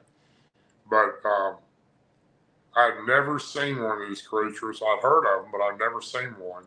We were on a remote area in the LBL next to an area that's closed. You can't go into. Some reason they closed it. We have our speculations of why it's closed, but I seen this creature running across the ground. This thing's not very far. It's maybe 100 feet from me. It's running. It's white, gray looking color. I'm shining my flashlight on it. It's in the dark. Martin and Barton are right behind me on this gravel road. And this thing, I shine the light on it, and it runs up the side of this huge tree, just like a squirrel running up this tree. It's a humanoid looking thing. And they seen it. Martin's seen it too. And I tried my best to get pictures of it. It was so dark, but it went all the way up to the very top of the tree. It was one of those crawler things, and I'd never seen one of them. It had, you know, limbs like a human, a head like a human, but it was real thin and weird looking. But it just ran up this tree, and we couldn't believe that we had actually seen this thing. But it got to the top of the tree, and then it started making this clicking noise. Over to the left of me, behind me, maybe 100 yards into the woods, we could hear 2 other creatures clicking back. So like a click noise this thing was making in the top of the tree, and whatever these things were making the same noise back to it. So we tried our best to get a picture of it. but we just couldn't get it. It was too dark, and I couldn't get around. They were fearful for me to get too close to this thing, so we just Well, kind you of got out of there. But yeah, those are that's kind of a different ball game when it comes to the pill crawlers and any kind of crawler. I'd Um, never seen one of them. I've heard of them, but I'd never seen one until this was toward the end of March of this last year. We also seen a creature there that 2 nights before that on the side of the road, on one of these back roads, that looked like a bear. It was huge like a bear, but it had a head like an anteater. And I don't know what it was. No idea what it was. Never seen anything. a head like an anteater. Now that is creepy. That's creepy. Never seen anything like it. Okay, I'm gonna. You know, there's so many chimeras and weird things that people are seeing and reporting today. I don't know. That's wild. There's no telling what that was. Maureen, thank you to you and Gus. She says, get some chicken fingers. Great show tonight. Thank you, Maureen. Okay, Daryl, I've got a really big Southern accent a lot of times. I try not to be so Southern when I'm live. Okay, I like it. Okay, but I'm super Southern, and when I met Long Island Bigfoot was in the chat. He's one of my mods, and I was doing some Bigfooting in New York last year with him, and I joked around about because he couldn't understand what I was saying, and I was saying chicken fingers and tater logs. Okay, and so it's an ongoing joke. That's what I like to eat, and Vienna sausages and all that kind of stuff. That's all right. So everybody, yes. So we're talking about minnows tonight. You know, like minnows. Yep. My dad calls them minnows as well. Yep. Okay, that's it's a Southern thing. So. It's a Southern thing, y'all. Okay, so thank you, Maureen. It is too funny. Okay, I was going to tell you, Daryl, actually my team, when we went up to that Skinwalker cave, I'm not going to say the S-Walker word too many times. We went there. The guys went way farther back in the cave than I did. I told them I'd protect them in the front of the cave because I didn't want to go back there. It was like really, they went way deep in these caves. And when they got back there, Drewski whistled. Okay, you're never supposed to whistle in the woods or in a cave. And he whistled. And when he whistled, they actually have a video of what looks like a crawler peeking its head back from around the backside of the cave. Really? Yeah. Yes. So it's in Tennessee. I just wanted to let you know they're in the caves in Tennessee. Okay, they're in the cave. They're in the caves. They're probably in caves everywhere. Yeah, they are. I think so. But yeah, the LBL is a place I have not been to yet. I do plan to go there soon, maybe this year. I think 2025 is my year. I'll be at the LBL. Well, we'll start going there pretty soon here. We'll be going quite a bit. But yeah, I'm just if you don't know the LBL, you know, I'm no expert at anything. I can only tell you what I've experienced and what I've seen. But don't go into the LBL and not know anything about it because you can get lost back in there very easy. So, especially on the north end, we're mainly on the north end. The south end doesn't have as many experiences or many encounters as the north end does, but just be real careful because there's 170,000 acres of gravel roads to the left, dirt roads to the left, to the right. I mean, it's not very hard to get lost in there. It is. I'm going to need a tour guide, and I know Cryptidville's in the chat. Well, I don't know if Cryptidville's in the chat tonight, but I know he lives up there, and I'm going to definitely I'm going to take my friend Angie with me actually. So Angie's in the chat. She says I want to go to the LBL too. I'm scared, but I want to go. Angie, you can go with me. Okay, Angie's on one of my teams actually. Of all the like 4 or 5 teams I'm on, Angie's on one of my teams down here in Georgia. And so yeah, we're planning on going up there sometime. But we have to. When you're going, maybe we'll stop in and visit you. We'll come meet up. We'll do a meetup. Okay, and I can't wait. Yeah, that's gonna be a lot of fun. So, man, Daryl, it's a great area. You just have to be safe up there because there's some dangerous things in there. There's no doubt about that. Oh, I was going to ask you. Okay, I'm sorry. I know we're almost going 2 hours with this show, Daryl. I didn't mean to go this long, but this is too fantastic. It's too fantastic. Okay, so I have a friend, William Nighthawk, who had told me. He and I talked about. He talks about this on his channel. It's Nighthawk High Strangeness. Eric's on there. He's in the chat tonight. Mr. E.D. Testerman. I've always pondered, I've always wondered, like, why are dogmen seen so often around Indian burial mounds, okay, and in cemeteries? And I know that the LBL has a lot of cemeteries, like 200 or 300 cemeteries there, from what I've been told. Well, it has. And I don't know the exact number, but it has a whole lot of private family cemeteries in the middle of the woods there, and there's probably another 50 to 100 underneath the water where they dammed that up. Because those poor people were run out of there by the Tennessee Valley Authority. A lot of people wouldn't sell their farms for what they wanted to give them or their home places, and they just flooded them. They were there when the water came in.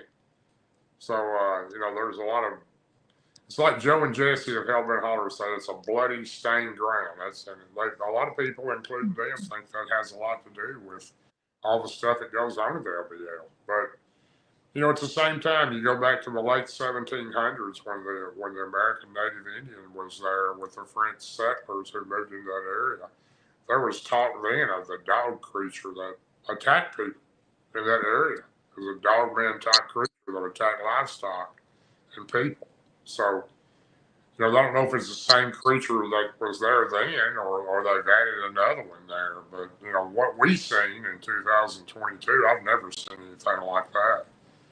I have a hard time even believing it's even possible. But we've seen it and it happened. But, there's flesh and blood type creatures, and then there's some kind of other type of dogman creature that I've seen. But I don't know if it was flesh and blood or what it was, but I know it was big, but at the same time, when it walked, it was transparent. So I don't know how to explain it. Oh, well, that actually coincides with some of these, even videos of what people have. They say that they think are dogmen. They look transparent. There's one down in Florida called the Fort Pierce Dogman. And there's a gentleman who was on Facebook Live. He was streaming live, and he had seen something outside in his backyard. He was pretty upset about it. And he was talking live, and he said, well, I'm just going to open the door and show y'all. And he opened up the door and he put the camera out there, and it looked like it was almost like a transparent dogman ran past on like 2 legs. Wow. And so I started questioning, like, well, could it be a ghost, or is it just some kind of like weird vibrational frequency thing, or like, I don't know. It was transparent. Well, this thing, when we seen it on the side of the road, was on the gravel road. We're only doing like 2 miles an hour. You can't drive fast where we're going back in there. There's holes and gullies and everything else. You've got to go just creeping along. And this thing went from a blue like mist laying next to the door of the vehicle there in a ravine, a creek bed, into a full-blooded dog-looking creature with a massive head, about half the size of our truck window. It had mane on its head, chin, and around its head like a line, and it had the light of its eyes were so deep and shiny. It was tips of its fur had little lights in them, and he was solid silver looking, and it just looked evil, like he just wanted to jump in and grab a hold of me. And it was like nothing I'd ever seen. So you felt evil. You felt something kind of evil coming off of it. I've never had any experience like that before. Martin got so sick. I didn't think we were going to make it out of there, but and I didn't know what this thing was going to do to us, because when it got up out of the ditch next to the culvert, it went right by my window, around the back of the truck, and went down Martin's left side of where he was at, and walked through this field, and I'm shining the light over there on it, and it's just looking back at us as it's walking. You could see clean through it as it was walking. And it went up this hillside and breaking all his limbs and stuff going up this hillside, and it disappeared. But Martin, I've never seen him that sick. He was sick for over a week. I didn't think I was going to get him out of there, because he was, some kind of allergic reaction to whatever this thing did. Oh, Angie says it sounds like a demon. It does kind of sound like something demonic, kind of. And here's okay. So here's my thoughts on the LBL and all that kind of activity there. So I was mentioning my friend William Nighthawk. He's has Native American heritage. He's a medicine man. shaman, he was saying that a lot of lands like that, like at the LBL, places that potentially had, Native American settlements, which pretty much all the land here did. Okay. But especially when they have the cemeteries and people are like even run off their land, that land can be cursed. Okay. Cursed or blessed. Depends on how you look at it. Okay. But it's pretty much cursed, where they actually conjure things like dogmen, werewolves, Bigfoot, whatever, any kind of nature spirits, elementals, supernatural type beings, right? Or paranormal stuff or cryptids to come and guard that land is what he said. Martin Nunley too, but Martin has done a lot of research on the LBL over the years. Of course, Martin lives in Henderson, Kentucky, and he's a little closer to the LBL than I am. But Martin and I live in the same county, so we're an hour and a half from the LBL, a little less than an hour and a half. But Martin's done so much research on that area, interviewing people. I mean, knocking on doors, talking to eyewitnesses of people seeing dogmen in the park. People say, when I say the park, it's really not a park anymore. It's actually run by the National Forestry Service. But it's pretty amazing of all the people that he's got, written encounters from, of people who've seen the creature, people who've been attacked, people that have witnessed it. And when you mention the graveyards, he's got several accounts of an elderly couple, for example, that went to the old family cemetery, went up there to clean it and put flowers on it. And they were run out of there by Dogman. It jumped out of the tree in the middle of the day and chased them, run them off out of the graveyard. So, if you look up Dogman and Bigfoot sightings, it's quite astonishing how many sightings are in graveyards or near them. Yeah, it's a lot of dogman sightings are in graveyards, 100%. And I think it's got something to do with the curse. Yeah. And not to mention, you'd mentioned that your friend called you and the call came through. Right. You don't have service out there, and she mentioned a feral human. Right. Okay, that's weird too. I've been talking about feral humans lately. I've never heard anybody talk about a feral human in the LBL. I've heard it around the Smoky Mountains, but not in the LBL. And her to tell me that, just being able to even call me was just a miracle. I couldn't believe my phone was ringing because they were just looking at me like, how did that happen? And I don't know, but she knew what she was talking about because they were definitely around us. But I never seen any of the creatures. I could just hear them. I never seen a feral man, but I have to take and believe that what she thought she was seeing was for real. Oh yeah. Yeah, Baja Girl is mentioning that I do have some weird feelings around Egypt and the surrounding region, pyramids. Okay, that's interesting because, in Tennessee, Memphis specifically, some say, and I'm believing it now. I know that we had ancient Egyptian settlements all over the South. There's been, and all over the west, Southwest, Grand Canyon. There have been artifacts found in Ohio and, different caves and stuff. They say some people even think that the Mississippi River might have actually been the original Nile. And I know that's a kind of a conspiracy, right? But who knows? In Memphis, don't they have like this big pyramid? Like the Bass Pro Shop now is like a pyramid or something. Well, it's actually where the Memphis Grizzlies play their basketball, but it looks like a pyramid. It does. It's like a pyramid. Well, I think there's some hidden history. I think kind of my point is like there's hidden history. We really don't know what our history is at this point. You're right, and also too, if you look up the ancient Egyptians, they also, first of all, my question has always been ever since I was even a little boy, how in the world they build these pyramids? I mean, there's nobody how could you even build one? Giant. Without some type of outside help or some type of machinery. But the pyramids themselves are real hotbed for magnetic activity. So they're built real close on top of numerous ley lines. If you go back to even the White House, the president of the United States here, is built on one of the strongest ley line areas. Oh yeah. I think we're uncovering some mysteries tonight, Daryl. I like I mean, this. I don't know the answers to them. I just know what I've heard from what it sounded to me like, people that knew what they were talking about, educated people that knew. It had a lot to do with the Masons at that time, too, when that was done. And I'm not familiar with how all that works. I have close friends that are involved in that, and I know they're very good people. But the ley lines play a whole big part to a lot of this.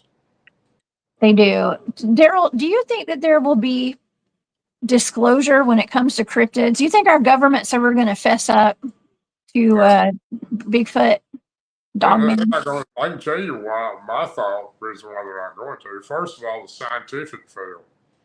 When you look at Dr. Melba Kitchen with the Genome Project, my opinion, she completely proved. She had over 100 DNA samples, blood, saliva, hair. She proved it's 58% human female, the other part unknown. And she had it from 3 or 4 different labs, not just one. And then the other labs found out what was going on, and they didn't give her any information. She probably would have had more than that. But the scientific community doesn't want us to prove that Bigfoot exists, because they want us to, as we grew up, we studied in science that evolution was the way everything worked.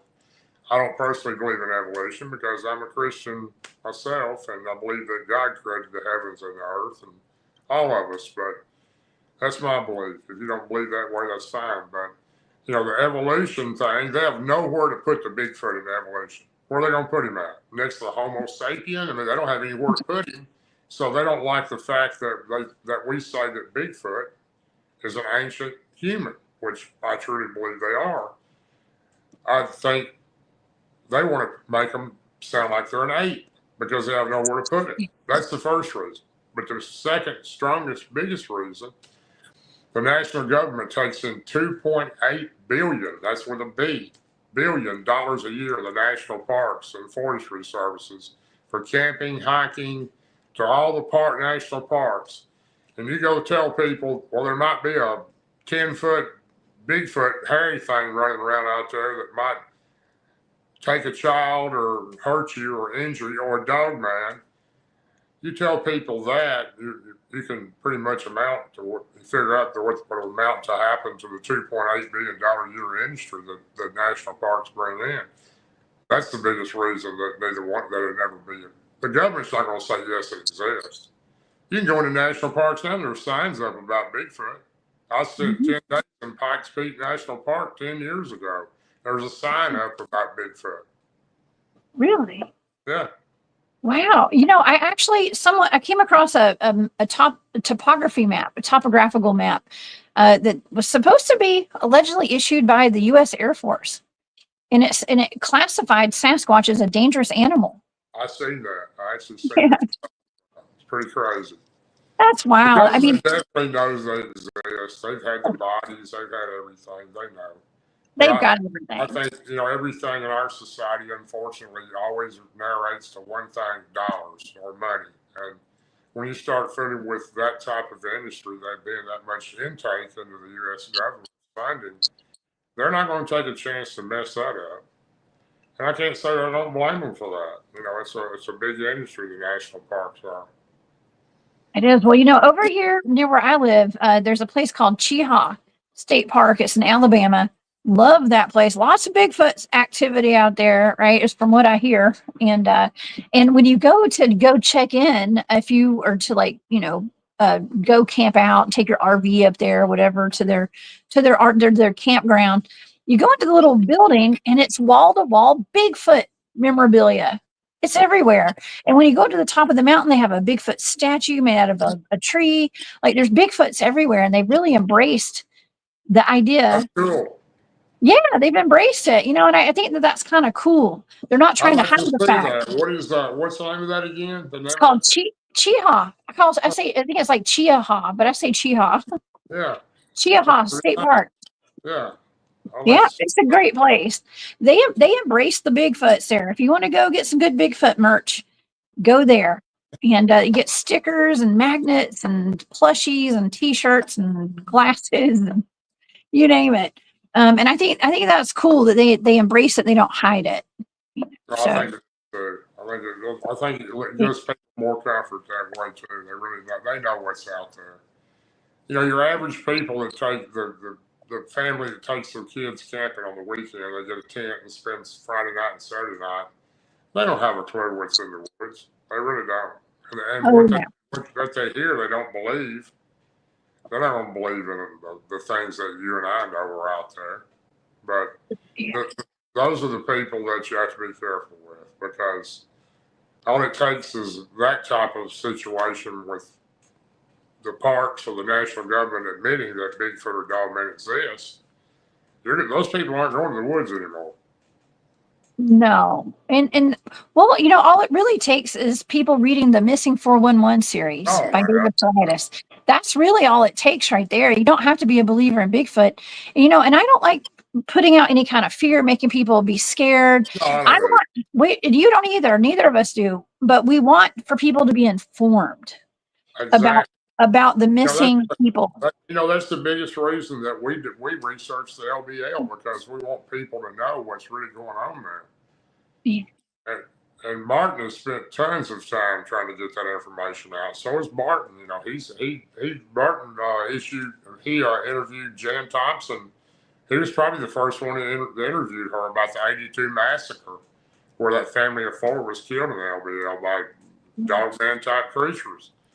And, you know, he spent a lot of time on that. So is Martin. Martin spent tons of man hours banging on doors and getting stories from people and encounters from local law officials and former park members and also former game and fish members. And a lot of these people are credible, and they're telling him what they know.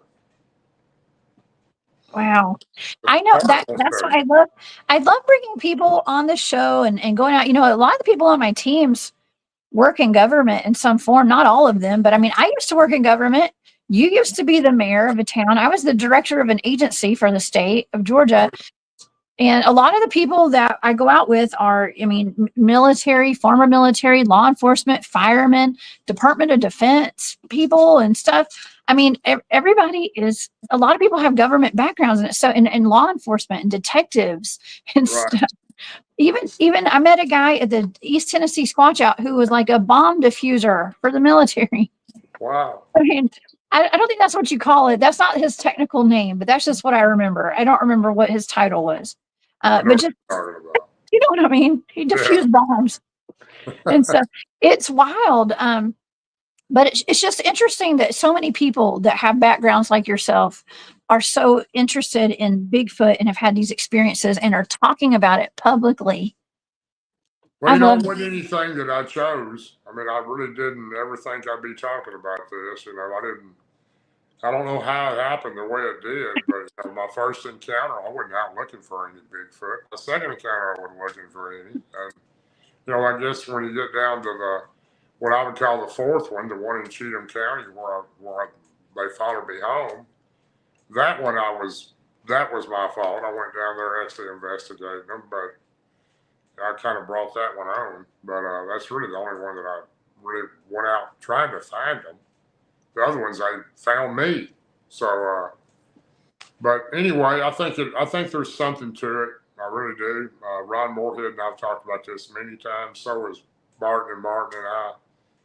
We've all talked about it together. I think some people, for some reason, have that little thing inside of them that these creatures seem to relate to them or let them see them or where they don't other people. Because I know people's been hunting in the woods 40 years. They've never seen anything. That's right. Or they choose not to see anything or pay attention to it. Who knows? I don't know, Daryl. Daryl, are you interested in running for president in 4 years? That's the only thing I think my political days are over. Yeah, I'm not working in politics anymore either. I did it my whole career, and I am not into politics. I'm good at it, but I'm not doing it anymore. When I absolutely loved it, and I did have higher aspirations, but I don't anymore. I'm basically now, I just want to spend time with my family and friends and do some more research and hope to see a few more things that I haven't seen and come on to your show and talk with you and the people that are listening to us. And and run my group and hopefully have another calendar next year. So that's pretty much where I'm at. Well, I'm with you on that. I love it, Daryl. Thank you so much for spending your Saturday night with us over here. We've had a wonderful chat tonight, and wonderful people joining us this evening. And Tim Mothman says, yes, Daryl for president. Okay. And Tell him I appreciate the offer. That's very kind. I appreciate you having me on, Jessica. Like I told you before, I've been blessed. I've been on so many podcasts and radio shows over the years, but I always enjoy doing yours. So thank you. A lot of fun, and I continue at the conference again. So I hope I see you again next year. Oh yeah, I got to get down your way and check out what you got down there. Hey, I'll take you out anytime, Daryl. Bring your people. We'll go. Okay, I'll bring my people. You bring yours, or you just come down. Okay, and we'll take you. We'll take you to some good spots. Surprise you. I may load Barton and ride up, and we'll just sit down there for a night. Love that. I would love that. Well, I've gone up to Tennessee. So we're actually one of my teams, Cryptid Warfare. We're talking about coming up to the LBL soon, so maybe we can meet y'all up there. We'll come to y'all. Yeah, okay. It'll be a secret before you go here. Now, the area that I was at the conference in Georgia back in March, where Ronnie and I talked to you, met you there. How far is that from where you live? That was Clayton. I live about 2 hours from there. Okay. About 2.5 hours. Yeah. I didn't know if you were that area is so beautiful. I go up there all the time. I could be there. I can meet y'all there anytime. You let me know. Some serious. Hey, I just found another calendar girl in the chat. Okay, Daryl, we got another calendar girl. This is Cindy Ann Goodbreak. Cindy Ann is in the calendar. You're exactly right. I love. She's a calendar girl too. What's up, Cindy? Oh my gosh, I love it. I'm so excited that we're going to get to be a part of the calendar. And it's for Bigfoot believers and other creatures. This group on Facebook, Daryl, tell everybody about that and how they can join. Thank you, Jessica. Yeah, we have almost 50,000 members in our group now, and everybody was able to vote for who they thought. They were asked to vote for the top 12 women researchers and the top 12 men researchers, and that's what we did. And this is how Jessica was chosen, and I'm fortunate enough I was chosen. Ron Morehead, Martin Groves, Martin Nunley, Cindy Ann Goodbright. You have to be a member of my group to be in there. So most everybody in Bigfoot's in my group anyway. But there's a few not, but very few. But yeah, Bigfoot believers and other creatures. We've been around since October of 21. So we've been around a little over 3 years now. So, and we're growing real fast. We don't allow any rude criticism or anything like that in our group. So, if you want to be nice and talk about your story, feel safe to join us if you're not a member, because you'll be able to do that there without being ridiculed. And I want to thank Jessica again for having me on, and thank everybody in the audience for watching us tonight. Oh my gosh. Yes, y'all, please go become a member of the group. It's Bigfoot Believers and Other Creatures. Tim Mothman and my other moderators have been putting the links in the chat all night. Tim just put it in there. Yeah, so hopefully, I know that you were about to hit a milestone. It was about to hit 50,000 members. That's a little high. We probably would have hit it a long time ago. I think we've actually, I don't mean to be mean, but we've ousted over 10,000 members because we won't tolerate crude or ridicule or criticism toward anybody. If you got a picture or a story to tell, come on. You won't get that in our group. It's very respectful over there, y'all. So be on your best behavior and tell them Jessica, the Cryptid Huntress, sent you. Okay. Exactly. We love Jessica. Daryl. Oh my gosh. Well, Daryl, thank you again so much for joining us tonight. This has just been wonderful. You really blew my mind tonight. I'm glad that we saved those stories for tonight because we had more time to talk.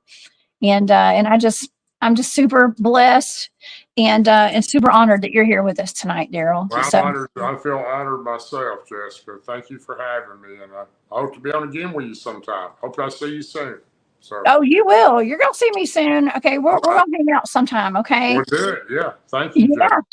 You're welcome. All right, y'all. Well, thank y'all so much for joining us tonight. I want to thank everybody for all the super stickers and all the support, and for Larry gifting all those memberships. You guys are the best. And I wanted to take 1 minute before we go, y'all. I wanted to recognize today's my brother's birthday, and he passed away. It'll be 19 years in January. He would have been 41 years old today, and he's been gone for almost 20 years now. But this is my brother Ben. And yes, my son is named after my brother, y'all. I got a son named Ben. This is my brother, and I just wanted to honor him tonight and say happy birthday in heaven to my brother Ben. Okay, so I couldn't end the show without saying happy birthday to my brother in heaven. So, oh man, all right, Daryl. Well, I will see you out in the field soon and in that calendar. All right, thanks, Jessica. All right, everybody. Have a great night. I will see you guys again on Monday. Y'all stay safe out there. Keep your head on the swivel. And I'm sending all my love and light to you guys. Have a great night. Bye, y'all. Bye.